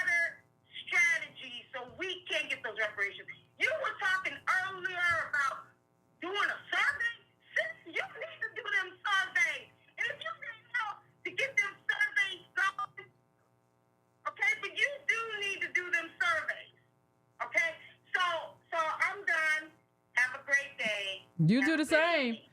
Calm down. Have some hibiscus, child. Listen. Let me tell you one of the ways I know when I know that I have won an argument. I know I've won an argument when somebody makes it personal. Like when you start, I'm gonna tell you about this. We got to get along. No, you're mad that I don't agree with you, and I don't agree with you because you're wrong. It's very simple. Like I don't agree with you because you're wrong. And I asked you what you said. You said I'm not making money really because I'm semi-retired. So I asked you. I said, what did you make in your highest year? And you said I got to go. So obviously the problem is not that you're semi-retired. You could have made up something. You could have said, I make $500,000. But you know, if you said that, I would call BS. So yeah, that's not it. And it's not about, well, you're not qualified. I'm more qualified than you. You know, that's not a business that you have. I know people like we have a whole, I got to get to the rest of these calls, but we have a whole swath of people that just will not consult data. They are stuck at what they believe. And you can't do politics from the perspective of it's almost like black business is like the Bible. I believe what I believe, and what I believe says that you're wrong. And that's just what it is. That's not the way it can be. It cannot be like that. It cannot be this way. Right? So listen, child, I don't know what's wrong with the people. She got so upset, and people be like, Yvette gets mad. Child, I ain't mad. She got mad. She got so upset and bothered. Why? Why are you upset at me? What did I do to you? People hate. Listen, facts are pesky things, y'all. Facts are pesky things. But you ain't gonna be able to get rid of them. 817, what's going on? Hey, how you doing, Yvette? Pretty good. How about yourself? I'm doing great. Hey, look, that was a great call. I'm sorry. I took a long time. Sorry. Yeah, no problem. But I had a friend not too long ago. He had posted on, I think it was Instagram. He said, "What makes a good entrepreneur? Are they born or are they made?" Right? And I actually responded and said, "Neither. They're well capitalized." You know, just saying, right? And it's just interesting that, you know, again, people may disagree. My point is, can you prove me wrong? Yeah. And if she was just to read that book by Mercer Baradaran, she would see everything that she was arguing for is incorrect. You know what I mean? So, but I wanted to ask you real quick. First thing first is, how many chapters are there right now? ADOS chapters. You know how many ADOS chapters there are? Well, no, I don't know the number, and I think, and I'm not gonna say because we're gonna do like a reveal in the lead up to the conference. So I don't wanna put it out there yet. No problem. And again, my bad. My name No is problem. Dwight. I'm calling from Dallas. No problem. The question that I have for you tonight is, why is reparations so hard to understand? Like when it comes to like your family, right? Like, so when you talk to your immediate family and even your extended family, what is their take on when you're having this conversation that you're having with us about reparations? How do they receive it? Oh my goodness. Like I have some who receive it well, and I have some people who are like the caller who just don't understand it. Because I think people who are born into a certain time frame, like their life was so good. Like this, when she says I'm semi-retired, I'm thinking like, I don't know whether that's 65. I don't know what age that might be, a little bit before, right? Like, I don't think we understand how good of a run those people had. And they'll tell you like, I marched with King. And it's just like, no, when King died on that balcony, some things happened. And white folk were really kind of committed to, like, they understood how the world viewed them and what they had just done to somebody who stood for nonviolence. And so, like, you were able to go and get a house at an affordable, and I'm talking, it happened for white folks too, because that was just a great period in terms of what we're paying for a home now. It's like, you know, they were paying like 3 times their income. We're like at like 6 times your income now, right? In terms of how much stuff costs. So, and they were able to access that during that period, right? And so that's part of the problem, is that people, it takes a lot for a person to get outside of their own lived experience, right? That's why she kept telling me, I'm older than you. That don't mean nothing to me. I will fight you in the street. I will fight you in the street as an old person. I do not care. Like, you are not like, I don't do that, because people, it's almost kind of, people try to like make you into a child and say that, like, because I'm older than you, I know more than you. knowing more than me, experience is only one way to learn things. There are also books and different things, and especially if you don't have an area of expertise. If you are somebody who, even though timing was great, but you built a $20 million business, right? Like, we can still have a conversation, because even during that period, you built something. Like, you have people, Right. and somebody in the chat just said it, like, you have people on payroll, right? Like, if you said, Yvette, I just retired, you ain't even got to have thousands. Like, you could have a small business, which you could say I had a 70 people on payroll, which is a really small business, right? Right. And this is what we were worth. This is what I retired with. Okay, that's a conversation to have about a business. It's a small business, but it's still a business, right?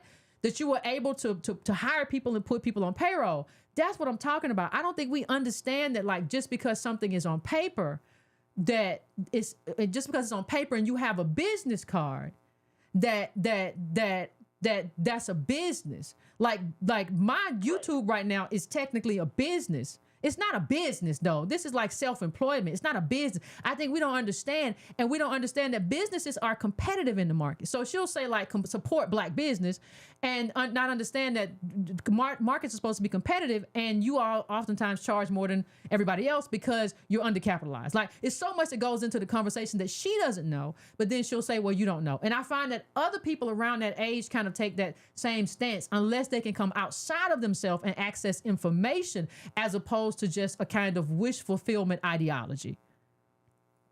Right. And so do you think that that's the same situation as you were talking earlier about the Congressional Black Caucus? Like, they come out of that era where basically things work for them from a lived experience, rather than them just taking a look as far as the whole in itself, or how did this affect Black America, not only during my time, but also going forward. Did it allow for us to continue to grow, or did it stagnate, or are we going backwards, right? Because all of the data, actually, as you all point out multiple times, is that we're actually going backwards. We're going backwards. We're going backwards at a break. They don't see it that way. They see it as possibly it worked. Yeah, like because, you said, it worked for me, so it should work for you. Well, most of them are older, right? And they made it to Congress. Right. Like, they believe in a world that doesn't exist anymore, and they don't access information. Like you said, the Marissa Baradaran book. In that book, she said that banks are the engine of businesses in terms of being able to, and we didn't have access to that to be able to just go to a bank and get a loan. Like, right, we didn't have that. So, and go get another loan, and go get another loan. There are people who've gotten all kind of loans, so they couldn't get loans no more, right? We didn't have access to that, and so we still don't have it, for the most part. But if you're not accessing that information, and if you're just going on, my life has been good, and that's what her point was. My life, I can tell you about my life. I don't need to know about your life, because the way you understand groups is through data. You don't understand groups through an individual's life, but that's how a lot of boomers talk. They want you to understand what they did and view what they did as the rule, when that world that they were in doesn't even exist anymore. Right. Well, I appreciate it. Thank you for taking my call. No problem. You have a good one. Uh-oh. What'd I do? Okay. All right. I'm going now to 254-254. I'm sorry. 214-214. What's your name? Where you calling from? What's on your mind? 214. Hey, Yvette. This is Michael from Dallas. Hey, Michael. What's going on? It's a lot going on, man. One of the things that's going on is this high inflation that we're experiencing. White hot. and I think that one of the things politically for us to kind of like identify is the fact that there are white supremacists in both parties. Mm-hmm. And really just kind of calling that out point blank. I really feel like, the Democrat Party for the longest time has become very savvy at being politically correct. Their racists in their party are very politically correct and savvy racists. And they do things that really kind of are more insidious as far as, like some of the mechanisms of institutional racism that we know of or whatever are, pretty much they're doing. You know what I'm saying? And I think that for the longest time, like, we keep running back and forth between this song and dance of, like, you know, Republicans are the racist party and Democrats are the sympathetic party and shit like that. And I think that, I didn't mean to cuss, I'm sorry, I apologize. But, you know, and it's like when you really look at America and you look at the dichotomy of America, and everybody knows, like, even white people will know that, like, you know, we're on top and we kind of call the shots and everything. But to just call it out for what it is, yes, there are racists in America, and they hide in both parties.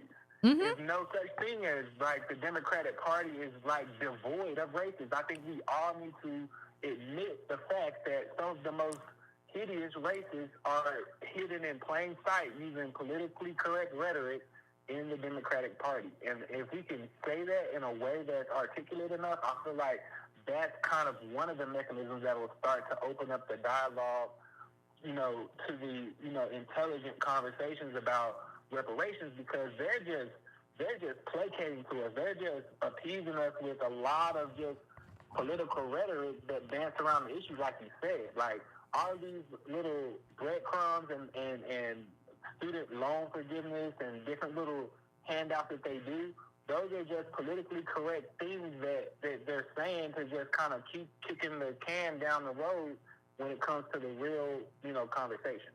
Well, no, I agree with you. And I think the way to get to the heart of that is this, right? We have in our politics a lot of virtue signaling. We have a lot of rhetorical conversations about who stands with family values. We stand with labor. We don't, you know, even just in general, right? We stand with the black community or whatever. And nobody really. I think it's time to move past something. It's time to move past this kind of rhetorical debates that people have that, well, they never really get to the heart of it. And it's time to get people to have debates about their agendas, right? Like I said to somebody online, I said, listen, I see you here advocating for, this was a Republican. I said, but I don't see an agenda. You haven't dropped a link for an agenda. I see you put the picture of the family up and your family value. Yeah, I get that. But what does that mean? Right? And the person tried to say something, well, most Republicans don't believe in reparations. And I said, well, that's not what I said, though. I said, what does this mean? Like, what you have to break this down in terms of what does the agenda look like? Because Democrats will say that we stand with you and give you general things that they did on the margins. Republicans will say that we stand for family and y'all like us. And nobody will say, nobody ever wants to ask, what does the agenda look like? Like, if you're going to tell me, and we have to move past rhetoric where they say get off the plantation, and then they say, well, we stand and we trying to help y'all Voting Rights Act. Okay, the Voting Rights Act is one thing. Let's go there, but let's go deeper, right? Let's talk about the suite of. Let's have a debate about the suite of agenda items that you have, and not even. I want to go deeper. I think America is a very, very politically immature country, right? In the sense that we never, even at debates, we rarely mention. I remember when they used to even go deeper in debates about like what's in the bill, right? And what like specifics. Right. Like, now, I'm not saying they went far enough even then, but now it's all rhetoric. But I can't expect politicians to go further if our group doesn't decide that they want to like understand the information, because if they go and tell you what the thing is and this is what they're going to do, if you don't have any context for that, you can't understand it, right? If you don't have a way to contextualize. I just want to reiterate that I think that the biggest elephant in the room is that there are so many white supremacists that are hiding. Oh yeah, they're everywhere. With this political, I don't even know if they hide. And this political correct rhetoric that they can use, and it's almost kind of like insulting and belittling just how effortlessly they do these little things. Like, you know what I'm saying?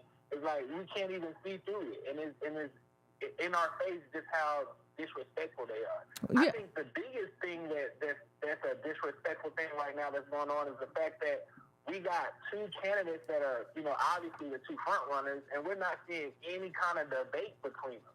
They're robbing us of the run-up into the election from any meaningful debate. Meanwhile, everybody who's not going to be a factor is debating and meaningless debate. Mm-hmm. Yep. Well, and neither side is demanding it either. Like nobody, like one of the things that happened to us because we've been so oppressed, and it started happening. I feel like, and I didn't see everything else. Like everybody is tied to their generation in some ways.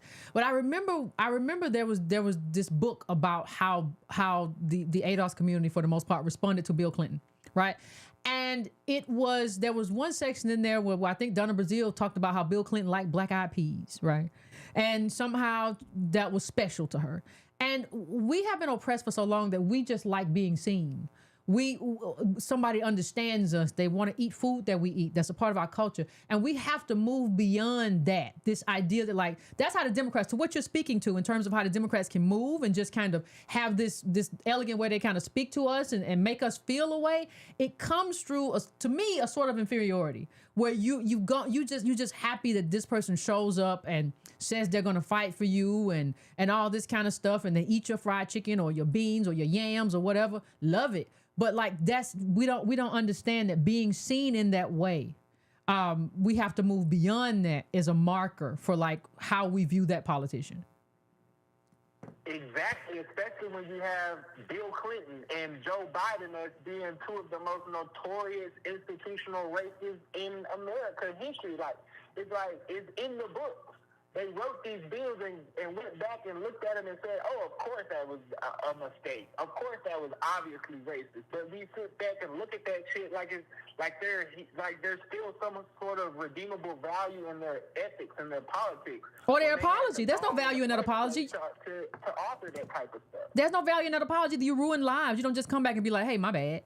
And there are reports that showed you that this was going to happen. You know the kind of incarceration that was going to come from. That wasn't any kind of mistake. You were playing to a white voter base. Of course. Of course. But I agree with you, fam. I appreciate you calling in, but you're absolutely right. We got to see beyond it. That's another kind of veil. No, I appreciate you. Thank you. Talk to you later. You have a good one. Bye-bye. You have to see through that. You have to see through that veil. That's another kind of veil.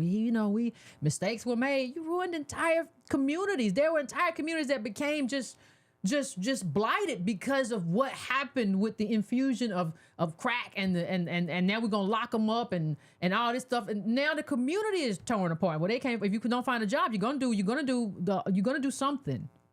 People are gonna find a way to eat. So 256, I'm coming to you. What's your name? Where you calling from? What's on your mind? Hey, man, it's Trace. How you doing? I'm doing pretty good. How you? I'm doing all right. What was up with that first caller? No, it's an ideology, man. It's like their belief in business and what's possible. It's not tied to data. It's tied to a particular experience that they've had. And even if their experience is not business, I don't think a lot of people really understand what business is in terms of, we're talking American business. We're not talking 1925 business. We're talking 2024 American business in terms of people like, well, that business don't matter. No, that's your competition. You got to be able to compete with really capitalized businesses. Can you? Yeah, so that's what that was about. And just kind of piggyback off of that, I think it was on PBS, baby. I was watching a documentary about black business. And in the early 1900s, because she was talking about Black Wall Street, those businesses had about $4,000 to start with. You know what I'm saying? And in today's money, that'd be like $45,000 to start a business with. Mm-hmm. We don't even have the $4,000 today to start a business with. So it's like mind blowing that like she's like, we have to agree to disagree, and it's like, no, you're completely wrong, because as a business owner, one thing you need is a community with capital. Yep. Us bartering, I can't barter Decatur utilities. Like I can't say, oh, I did so and so hair and she kept my baby and her sister fried chicken for me, and now I'm here. I don't know.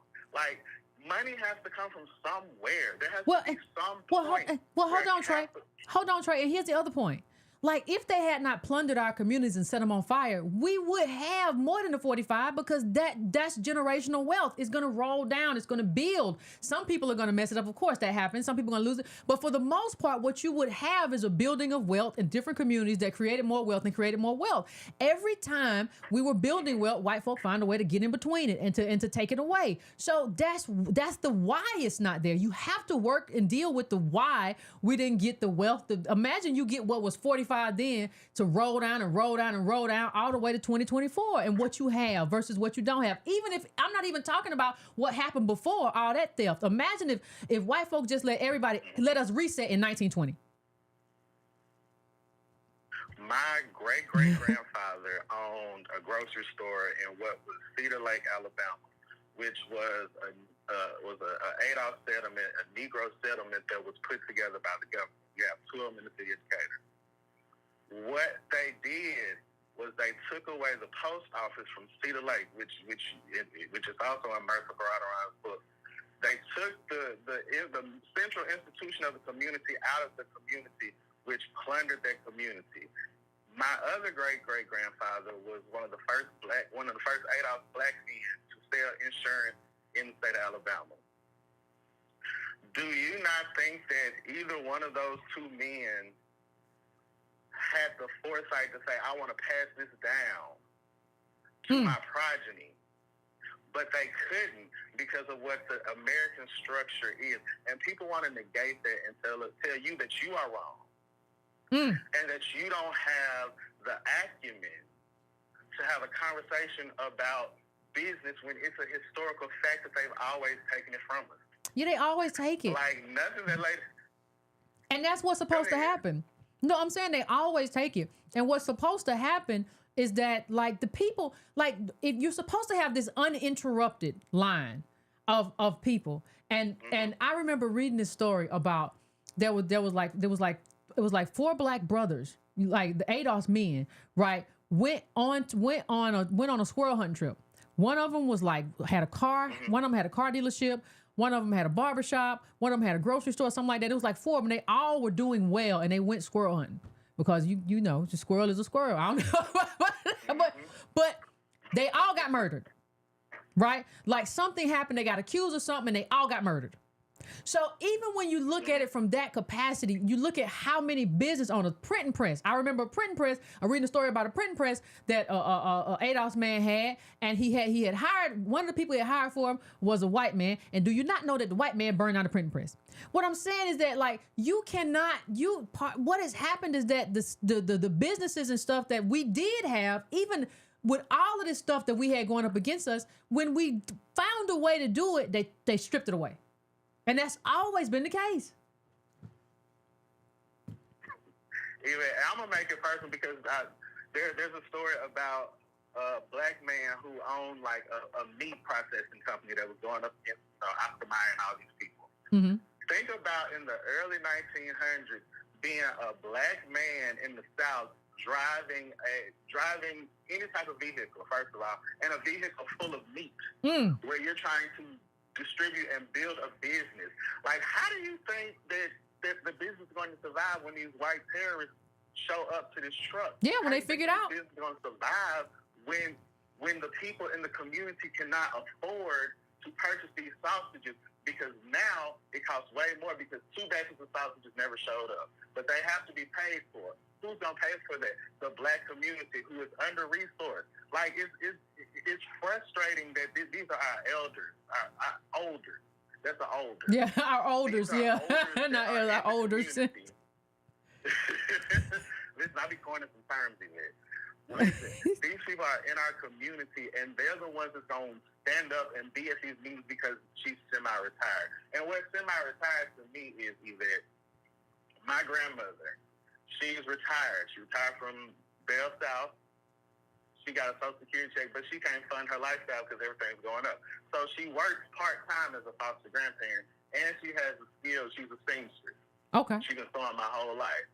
So at the end of the day, this lady cannot afford her lifestyle because if she could, she wouldn't be semi-retired. She would just be retired. Oh! And she would be able to live off of the wealth that was created while she was a working adult. She shouldn't have to be semi-retired. When she says she's 20 years older than you, that means she's about 28 over me. I'm 36. They give 64. You should be in your golden years. People are talking now about having $1.4 million to save for retirement. And you talking about you made $100,000 last year, and that's a business. And you don't understand that that's income okay? from your self-employment. That's not business. That's income from your self-employment. That's not and then you don't understand that like at 50, most Americans have $1 million. I said it the other day.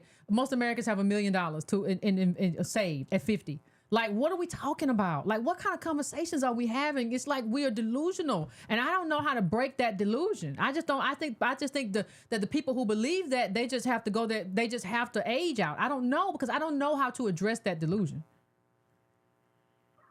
And as a self-employed black man, the 99.9999% of my business are ADOS people. So I hate to hear people who have businesses, quote unquote, say that black people don't support business, because who is buying your candles, Keisha? Who's buying the waste beads? Yeah, who buying that little candle? It smell like wood and musk. Who's buying that other than the You ain't selling that. All right, I appreciate it, Trey. All right, bye. And we buy to the extent that we can too. Like you are like we bank. Like we just you gotta just stop buying Mercedes and what are you talking about? Like, understand something. Cars on the road right now are the oldest that they've ever been. What I mean by that is the cars on the road right now are like mine. Like the cars on the road right now are older than they have ever been in the history of America. People are driving, which means that people aren't getting new cars. And you have her call in and say, y'all just got to stop getting Mercedes. At the same time, she's saying some people got money. What is it? You understand this don't make no sense? Lord of mercy. Let me see. Going now to 206. 206, what's your name? Where you calling from? What's on your mind? Hi, Yvette. This is Terrell calling out of Seattle. Hey, Terrell. What's going on? Doing great. Loving the show. I think the first caller ruffled a lot of feathers, just to say the least. But, I just got a couple talking points. I'm sorry if I beat a dead horse, but I think that's just how she kind of sparked the conversation right now. Mm-hmm. And I want to start off by saying a call to action, basically, to all the other ADOS in the chat. Mm-hmm. Start calling these organizations. When we see Yvette and Tone go off on these organizations that are misrepresenting us or speaking on our behalf in such a way that they shouldn't, call them.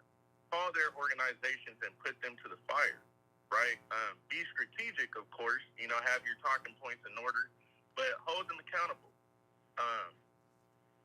I think one of the other points I wanted to say is, no one is saying that starting a business is an issue. The issue is when the narrative is that the main way, as if we're lazy or if policy isn't the problem, right? It shouldn't just be the only way that we survive. It's, just start a business. And actually about the point of side hustles and the fact that we need them are the problem in the first place due to the lack of policy and the cost of living. We shouldn't need a side hustle. We should want a side hustle if we want additional income. But the problem is that our jobs that we have, we either can't get because we're locked out or they're just not sufficient enough. And a side hustle should be something that you're passionate about. Like if you if you say it shouldn't be something that, like you just said, it shouldn't be something that you have to do. A side hustle should be, I'm passionate about making little boats, little miniature boats, and I sell some of them. That shouldn't, we are in a position that we have to do a side hustle. And I had a problem with the fact that she didn't want to call it a side hustle. Like, no, it's a side hustle. Like, but we don't even understand that. Like, people are like, no, I got a side hustle. I understand that you have to do that, but like you just said, you shouldn't have to do that. You should have a quality of life. 40 hours is enough. Like, you should have a quality of life where you get to come home, spend time with your kid, run around with the dog. Yeah, your spouse, whatever. Like, people act like they don't want that quality of life of just relaxing with the people around you due to your hard-earned work already, right? And I think that's the problem, again, is that narrative as if we are lazy and we're not doing enough. I'm going to just go down some of the points that I have wrote. Okay, go ahead. Wrote a lot. She was speaking, kind of as you said, she was speaking for the few and not the many, right? Just doing some Googling, I just simply found 40% of the businesses, or 40% of businesses fail the first 3 years, about 50% within within 5 years, 65% within 10 years, 73% within 15 years, and nearly 80% within 20 years. That's just immediately Google. So wait a minute. So what do you think it is? What do you think it is for ADOS business? If that's just general businesses, what do you think it is for ADOS businesses? There you go. I think it's much higher. Yep. I think it's much, much higher. And then not only the fact is that we, as mentioned, we don't even have access to capital in the beginning to start some of these businesses. So how are we even included in some of these statistics? Mm-hmm. Right?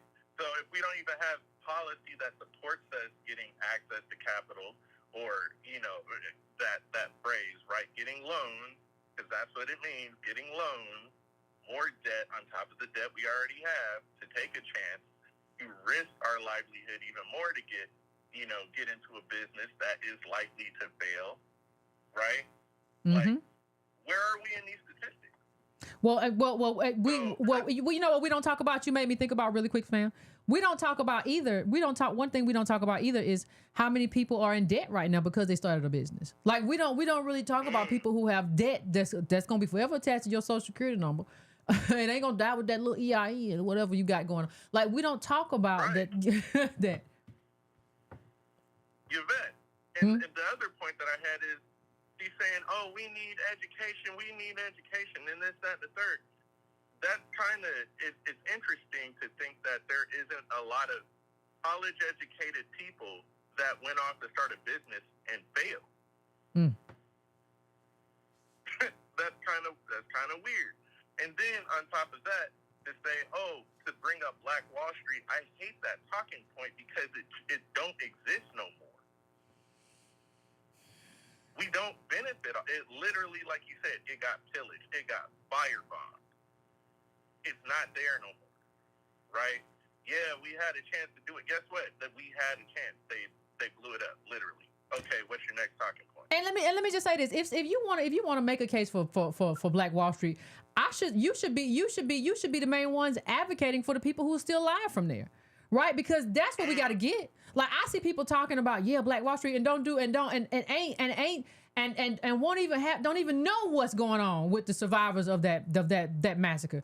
Don't even care what's going on with it. Y'all don't care about Black Wall Street. You care about an ideology. You care about a particular ideology or a view about black business that you feel should be respected and make sense, and it just doesn't make sense in 2024. You don't care about what happens there. The whole world should be in an uproar that this country is trying to let those people age out and die without getting any redress.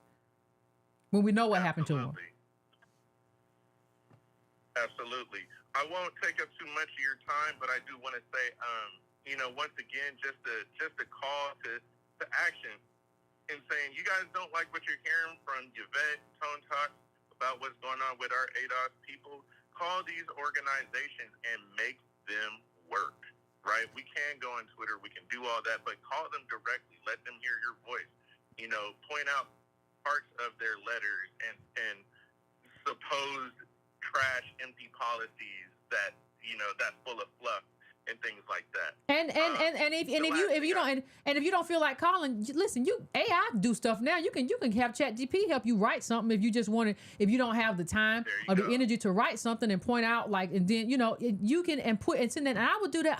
I believe you do that too with that. I believe you do that with letters to the editor. I believe you do that with all of that. I think you show up with that. And AI has made it easier for us to show up. You used to have to take a bunch of time to write something if you didn't necessarily know how to really if you had to work and write a letter or whatever. You ain't got to do that no more. And I do just ending my call because I don't know if you're gonna take anybody else after, but I just want to give a quick shout out, if possible. Shout out to a really good brother of mine. He's actually my cousin. His name's Mario. He's very much interested in starting an ADOS chapter up here in Seattle. Oh, Seattle. He's collecting reasonable and just people who are with it, right? That's his goal, his focus, his intention, and to make sure that they're focused on the mission presented by the ADOS And, it's small right now. It's super small right now. Yeah, but I appreciate it. No, got as long all as you're this collecting shit. people, that's what you well on the way. If you collecting people to be a part of your chapter, you're well on the way if you don't have one yet. Yep. Keep it up. That's what I want everybody to do. If you don't have a chapter, appreciate you, fam. Thank you. If you don't have a chapter yet, the first thing I'm going to ask you is how many people do you have who are ready to start this chapter with you? That's gonna be my first question. How many people you got? Going to my next caller, 504. What's your name? Where you calling from? What's on your mind? Hey, Yvette. This is Brian in New Orleans. What's going on? How you doing? Good. I'm excited about the conference. Good. This year, I'm so glad you chose to come to New Orleans. There's a local station that I listen to, and like the first caller, a lot of the callers share that same kind of pathology. The station that I listen to is owned by Wendell Pierce, the actor, and the other black owners. I'd like to get you on there or have you call in and maybe introduce yourself and who we are, which I've done, right? Mm-hmm. But they kind of pass over what I'm saying, and nobody really takes any any seriousness. But there was a discussion recently about how Uber is moving into these spaces, right? They're moving, and you already talked about this, so I knew this stuff was coming. And you and Tone, that Uber's moving into the non-medical, non-emergency transport, and there's a group of drivers and people who are advocating for against local policy to keep Uber out of this. But you can't keep these juggernauts out of your industry, right? You're safe for a second. You're safe for a few years, but they don't understand where they are. They have no clue. They have no clue. And I think ADOS would open that up and answer a lot of questions for people and make a lot of sense for more people. I'm all for, if they want to have me on, I'm all for being on. I just think, like, the first call just kind of makes me believe and understand that, like, we may have to start with people who are not semi-retired. Like, that may be, like, they're so anchored in the moment that they're in and the moment that they live through.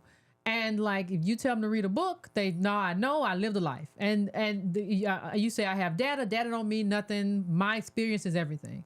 And there's just, like, this very limited, this limited view of life that, like, life doesn't exist beyond their particular experience. And that's just a lie.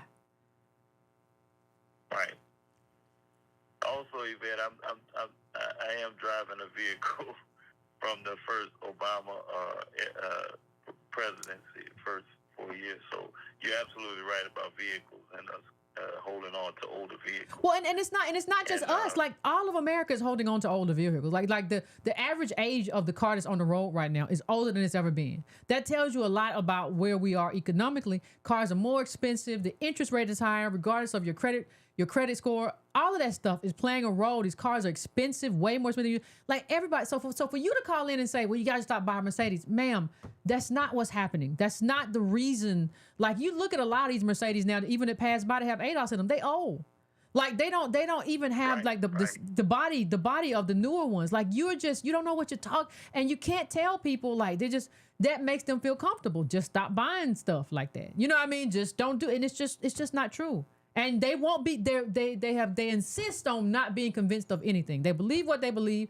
They're gonna believe it till they die, and it don't matter what you say. And if you say something different, they're gonna get mad at you and tell you that they're 20 years older than you. And, like, 20 years older than me don't make me not grown. Like, you can't. That's just the dumbest thing in the world. That don't mean nothing. Right. One other thing, Yvette, I had a discussion with a friend about EV vehicles, and quickly, that the jury's out on them, and they're not lasting as long as these old vehicles. So is our future going to be without any used cars? So that's what they're saying. Any transportation. That's what they're saying. They won't last. That's what they're saying. They saying. But even in terms of the cost of cars, it keeps going up. I think I wouldn't be surprised if they price us out with these vehicles, with the vehicles. The prices of car, like, and all these car companies are saying, listen, we're not going back to the previous price. We're not going back to the old prices. There's a lot of money out here now. It's just not with us. And I'm not saying this. I see white people. There's a lot of white people out here crying too. But I'm saying that, like, there's a lot of money out here, and all these companies stuff, they're going for the money, right? So they have said, I can't remember which car company was like, we're not going back to those old prices ever. Like, that's not coming back. Nope.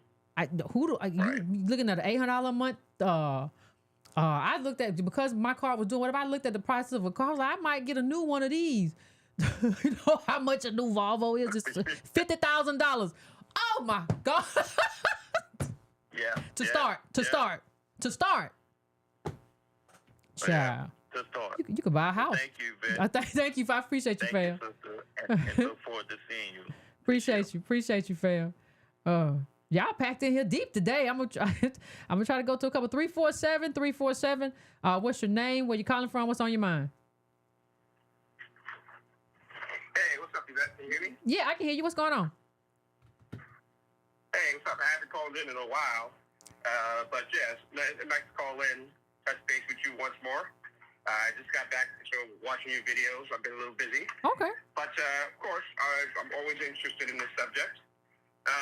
When it comes to, I guess the thing I wanted to talk about was I'm starting to get the sense, because I follow this subject a lot, starting to get the sense that even black intellectuals, the ones you may hear about and stuff like that, like, say, like professors like Lynn Lowry and stuff like that, a lot of them are continuously, I think, attributing the racial wealth gap to some sort of subculture in the black community. And I think they're basically trying to say, or to a large extent, I'm probably oversimplifying it, and I hate to be like sort of shooting from the hip. I probably should have been a little bit more prepared, but what I wanted to get your thoughts on them suggesting that, oh, well, one of the reasons you have these distinctions and outcomes between blacks and I guess everyone else is because you have this black subculture in the United States that is just simply not able to measure up to the mainstream standards. I wanted to get your thoughts on that, because that's sort of suggesting, and this is largely always attached to the notion of reparations, which I know you and Tone have been proponents of for quite some time. And part of their argument against reparations is that subculture argument that really we don't need, something along the lines of we don't really need reparations. This is the real problem. It's this black subculture that's actually producing these outcomes. Well, let me just say this. You could adjust for take everybody else out. You could adjust for ADOS who have just graduated, have a bachelor's degree, have a master's degree, and have a doctorate degree. And you could take those ADOS who culture obviously isn't a problem for, because they graduated college. So they obviously have enough discipline to do whatever, right? And you could put them, and this was in what we get wrong about closing the racial wealth gap too. You could put them against white people, and they still make less. An ADOS person with a degree makes less than a white person with a high school diploma. Like, so what that shows you is that even if you adjust for ADOS who have achieved in terms of a bachelor's degree, forget everybody else. Even if you just take those people who obviously don't have any cultural problem, if you just adjust for people who have degrees, you still have the same outcomes. That destroys their argument right there. And I would think with Glenn Lowry's past, he would be a little bit more sympathetic to something like that. You know what? You might be right about that. Also, one of the thoughts that generally comes up in my mind when I hear them saying these kind of things is that when you're talking about outcomes, I mean, because you mentioned earlier, if you're going to somebody said something about have $4,000 to start a business. Well, I do have $4,000 to start a business, but am I well capitalized? $4,000 in America? I don't think so. This ain't $4,000 in Guadalajara. Like $4,000 in America is not going to start you nothing but a problem. It'd be very difficult for me to think of myself as being able to compete in a marketplace against a big company. And so when it comes to outcomes that a lot of these often referring to. I mean, there are expressions throughout history of, and we've always noted this, black people who have achieved quite a bit, but whatever the positive result was of their achievements, wherever it was going, it was often shut down by something or other, and it encountered some resistance or other. So when we talk about places like the Black Wall Street, people talk about that all the time. But if that was really a positive outcome, look how easily it was shut down. Mm-hmm. So if you're talking about the ability of especially American descendants of slaves to actually produce anything, well, whatever they produced was often undermined or hamstrung, or just outright, canceled by somebody, pulling a switch or making a claim. Oh well. There was a rapist over here, so we have to burn the whole town down. Or things like that. Yeah. You get what I'm saying? Yeah, well, what we're talking about is the inability or the desire. The America doesn't have the desire to restrain Confederates and neo-Confederates, right? And well, you have to do that. You have to bring them to heel, right? Because if not, they're going to just get mad. And what happened is they asked themselves, like, how does this Negro who comes out of slavery have more than us? Let's burn it down, right? That's what it is. That's what all of this stuff is about. You have to be able to restrain that, though. And now they just use wealth to do that. They just use wealth to keep you out because you were not able to pass the stuff down because it was plundered. Those are the reasons. Yeah. So when you're talking about things like, especially when you think about it in the long term, there's just too much leverage on the other side for you not to pull some kind of lever like reparations to sort of balance the scale. Yeah, you have to have. It's too much money. Like it's too much. It's too much money, right? Like money. Like that. You have to have a redistribution. Like that. You have to have. You have to have that. Like we have to have reparations. You know it. Yeah, but we like. Yeah. Wealth, they don't like that. Yeah. So what? Like that's because they don't like. Because here's the thing. Like you're not supposed to inherit. Like you. And I don't even think people don't understand.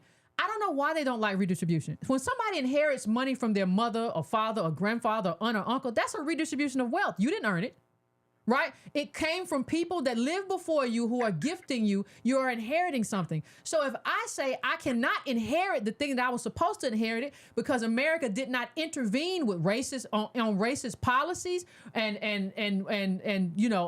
racist people and groups who plundered us. If I say my inheritance was plundered, so now that redistribution, my inheritance has to come from the government because of what they did and what they allowed. Why do you have a problem with it? If that's the case, we just got to start. You should just start telling white folks too. You don't get to inherit anything. It's 100% tax on inheritance. You don't get nothing, like because that's redistribution. You don't get it. You got to start from zero. That's really interesting that you should say that because I did. It was a conversation through social media, but I had a conversation with an interaction rather with Glenn Lowry on that exact subject, and of course he's arguing against reparations and and his whole point. One of the things he said, if I can remember this correctly, was that we are talking about inheritance when we're talking about reparations, but he was speaking about it in a negative way. In a sense that we may think it's unfair for some white, I hate to use that word because I don't want to be that type of person who just constantly sort of takes that narrow, sort of narrow the discourse in that way. But I don't think it's unavoidable. What he was saying was okay. So if we're going to say that it's unfair for some white person to, essentially become uber wealthy, like say the Waltons, by just by sheer inheritance, then we should also think of ourselves as not being entitled to inherit anything as American descendants of slavery. So it's interesting that you talk about. But then they got to give it all back. They got to give it all back, though. Even that, yeah. Well, if they want that world, that's not the world I want. I want a world where I can have inheritance. But you do have to have some kind of death tax, because this doesn't, what they want to call it, death tax or whatever they want to call it. It's just too much. Money is not meant to just calcify at the top. It's supposed to move and build. That's what the world is supposed to do. It's not meant so the Waltons can just sit on it. I believe it's just in a general way you have to have. And stuff like that. Yeah, you have to have some kind of large estate tax, or wealth just becomes too powerful in the country. But that's a whole nother story. What I'm saying is that if you want to do that, then this generation of Waltons, they have to be wiped out. Like, everything has to go back. When that person dies, the money dies with them. It goes back to the government, right? If you want to make that argument, now, like I said, it's not my argument, but if you want to make that argument that we are not entitled to reparations, right? You have to go with what he said, which means when the Waltons die, when everybody dies, the money goes to the government for the commons and schools and all this kind of stuff, and everybody in that family goes back to zero. And I don't mean you can't give it away either. I don't mean you get to give it to charity. No.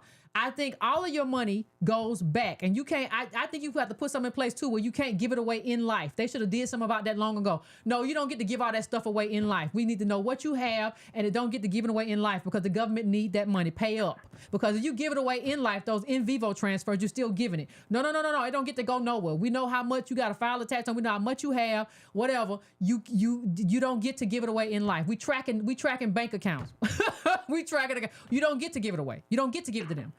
If your kid shows up with a tax return with a bunch of money on it, we got a bunch of questions. You don't get to do that, because that's the only way that you get to show people, like, everybody lives on inheritance. That's what everybody is doing right now. And they're telling us that we can't have ours. Yeah, that's true. You can inherit $1 billion, or you can inherit a negative, $20 trillion. Yeah, you can. Yeah, inherit debt. Either way. And if you want to tell me, and I've said this before, but if you want to tell me that's not your money, you weren't a slave, well, I'm gonna tell you that's not your money. You didn't earn it. Yeah. You didn't open out one Walmart store. So I don't want to hear it. Give it. Pay up. Pay Uncle Sam. Yeah, absolutely. And I think I said this to you a while back, of course. On when I called in before, that the jury's still out. The jury's still out on me in terms of the efficacy of a reparations plan. But I mean, I saw you. I guess it was recently that you were on a podcast with Randall Pinkett, who I became a fan of because I saw him on The Apprentice. Which it's ironic that you are having a discussion with this guy, Randall Pinkett, who was on The Apprentice, and I think he won. And at the same time, he's like, he obviously doesn't have a really high opinion of the former president Donald Trump, and he certainly doesn't think he's like an advocate for black people, even though he won The Apprentice. It's really, really ironic. But I don't know who it is. My opinion on reparations is still on the fence, but it's really odd to me that a lot of these wrap it up for me, fam. Creditable intellectuals are essentially just saying reparations is just bad for us. But at the same time, it just seems really odd, because that's the same thing that they were saying at the end of the Civil War. I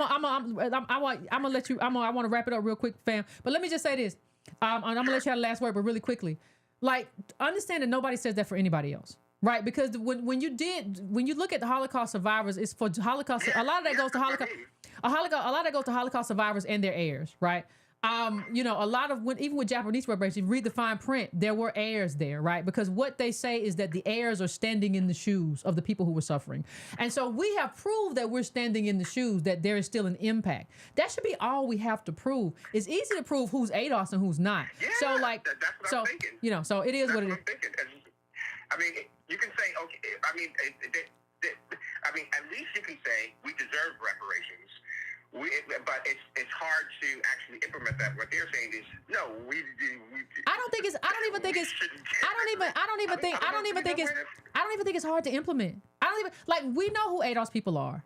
Like, there were hardly any black immigrants here pre-1965. You're right about that. I don't see what is difficult. There was almost was. Yeah, so it's not hard to probably isn't that hard. it's not hard to figure out who we are. It's not hard to figure out what we're owed. Like especially when you disaggregate and you see what the difference is in the lineage wealth gap. I don't think any of this is hard. I think people like to talk about it like it's hard. We understand who gets it. We understand how to apply for it. All we need is an agency of ADOS affairs, which I've talked about for years, to kind of go there and just make sure, you know, you don't want any fraud to be involved in that sort of thing. And like the government already has all of these records. Like it is not hard for people who have been here for generations in this country to prove that and get reparations, get qualified for reparations. The qualification process is very easy, and I think the payment process is even easier because we already do payments. We already do Social Security payments. We already have processes for issuing payments. So we already have the IRS. We already have all of that. So I'm gonna let you go, fam, but I appreciate it. So I'm just saying, but you have a good one. You have a good one. Appreciate the call. I don't think it's hard at all. I'm gonna take one more call, fam, and then I gotta get out of here because we done stayed on here late. Going to 954. 954. What's your name? Where you calling from? What's on your mind? I can't hardly hear you. Hello? Cut your background down.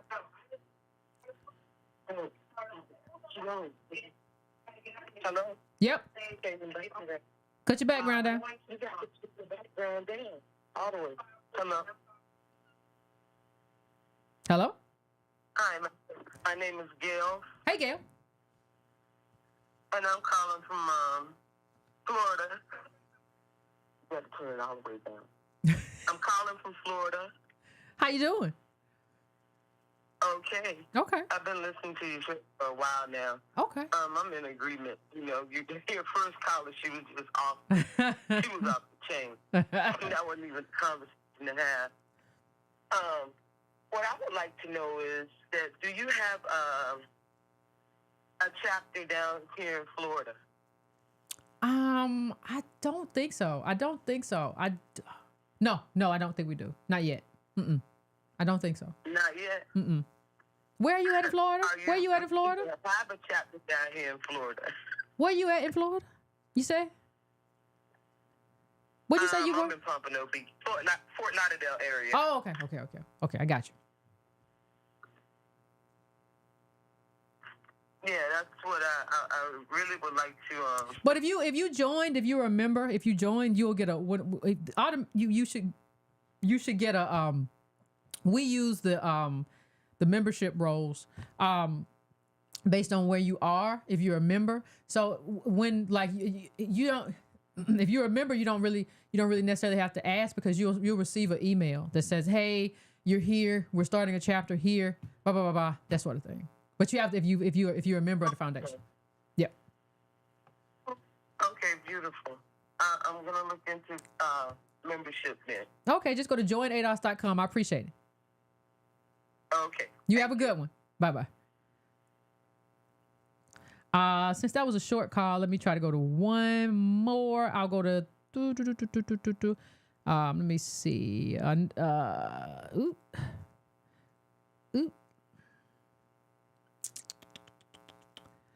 929, you're my last call. 929, what's going on? Good afternoon. I'm Rashad out in New York. Hey, Rashad, what's going on?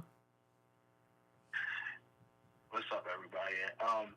For me, it's just very difficult to understand why we have to keep making the case. When you look at the political landscape, Israel gets billions of dollars without any connections tied to it, basically meaning like they don't have to keep civilians alive. They don't have to do this amount of anything. There's no conditions on the money, billions and billions of dollars. And that's just one instance of spending of our government. And the case is longer than a Costco receipt for the things that we endured in this country. I don't have to go into it because we all understand.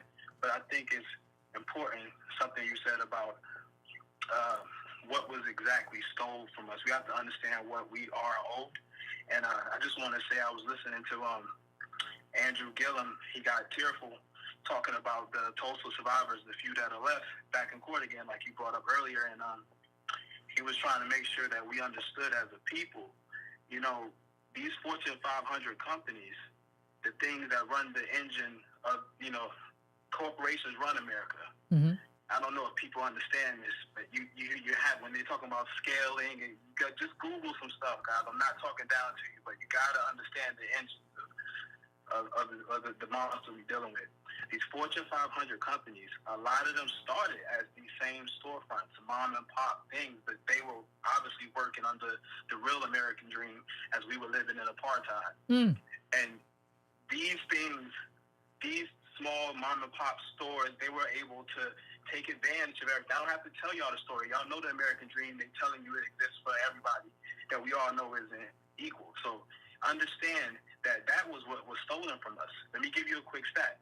The Tulsa race riot, during that time period, it was like a period like 40 years. I forgot exactly what it was, but it was 26 events that were similar to the Tulsa race riot. And it was like 22 different states because a few states had two. And similar to the Tulsa race riots. Now, those are just the ones we know that are documented. I had only heard about Tulsa. Now, remember what I said about the Fortune 500 company starting with a storefront. How many storefronts? How many people? How many entrepreneurs? How many murders? How many traumatized civilians? Our people. This is what was stolen from us, not just the actual wealth we had, the communities that we were building, but the potential. The potential. We were not allowed to be a small mom and pop for 40 years and then eventually capitalize off some change in industry and live that American dream they try to sell you. Understand what we really was, what was really stolen from us. Mm-hmm. And that's on top of obviously chattel slavery, Jim Crow, et cetera, et cetera, et cetera, centuries. Why are we still having this argument? I know I'm the last caller, so I'm not going to take too much more of your time. I just want to, first of all, I want to, just confirm what you were saying about the small business thing. Yes, everybody, if you don't know if it's true, I'm 34. I make $150,000 a year, but I also opened a small business. So did all my other friends. That's the numbers they're talking about. And guess what? We're not out here killing it, doing it, but we're working hard because we're trying to get another stream of income. Everyone's doing it. Mm-hmm. When I went to do taxes the other day, the first thing they're asking everybody, you got a business? That's new. Everyone's doing it now. Stop acting like y'all don't know that everybody's doing this and that. And that's not a negative thing. No one's putting you down. Get your money. Keep working. That's what we're going to do anyway. We're resilient if no one else is. That's not what's going to get us to compete on the level that we deserve, and that what is more importantly is what's necessary to close the wealth gap. You got to listen. You got to listen. You got to listen. There's nothing you can do by yourself that's going to close the wealth gap. It's data versus personal experience. I love you all, and I really commend We love you back. Yvette, for doing this, because your patience is, your patience. Because I don't even understand why we convince it. There's black people, skin folk, that don't even, they're still conversating about if we should get reparations because they did well in their lifetime. That one person. Yep. I do well. I make $150,000 a year. That has nothing to do with. Well, I don't even think people understand that that's not necessarily doing well. Do you have $1 million saved by 50? Like that's what most Americans have. Do you have $1 million? And I will be 50 next year, child. Like no, like yes, it's just like even in terms of what people understand as enough ain't enough. Like, yeah, I agree that $100,000 income is good income, but like, no, what does that have? That income, has it allowed you to put that kind of savings away for? I mean, it's decent in terms of what our statistics are, but has it allowed you to put the kind of savings away that you need to be able to put away? Right? I don't think people understand, but I appreciate you, fam. I appreciate the call. Thank you so much. Good night, everybody. Night. You have a good one. And it's crazy, fam. It's crazy. But but listen, it is true. It is true that like it's amazing to me. Like, why do we have to? We have had this conversation. We have offered all of the data about black business. Like somebody will call in and say, "You don't understand." I have researched more data on black business than you ever could have, and you haven't because you would have offered it to me. I think this whole thing where we look at our lived experience as if that lived experience trumps our inherited experience, that's a problem. And your lived experience does not trump your inherited experience. We have to absolutely understand that like the collective is dealing with an inherited experience that has where we have been a racialized caste, right? So I think we have to deal with that. And I'm not mad at the first caller. I think it was instructive. But I think anytime you make the conversation about me, you've lost the argument because I haven't done anything wrong. Anytime you start making the conversation about me as opposed to the conversation about the argument, that's when I know you've lost. And that happens a lot with people of that age and people of that ilk. It happens a lot. And so I don't know. They won't read books. They won't. Like, they just won't. It's just like they know what they know, and the stubbornness is off the charts. So it is what it is, fam. We're gonna keep fighting and keep doing what we gotta do. But hey, this is a long journey. Anyway, fam, it's late. I'm gonna let y'all get out of here and go to bed. I will see you all later. Finish your libations. Don't bother nobody. Don't let nobody bother you. And if you have not hit the like button or the subscribe, please take time to do that. Maybe sometime in this century, we will hit 100K. Okay, fam. All right. Y'all have a good night. Keep it easy breezy. Don't bother nobody. Don't let nobody bother you. Raise your blood pressure. None of that stuff. I'll see y'all. Patreon, I'll see y'all tomorrow.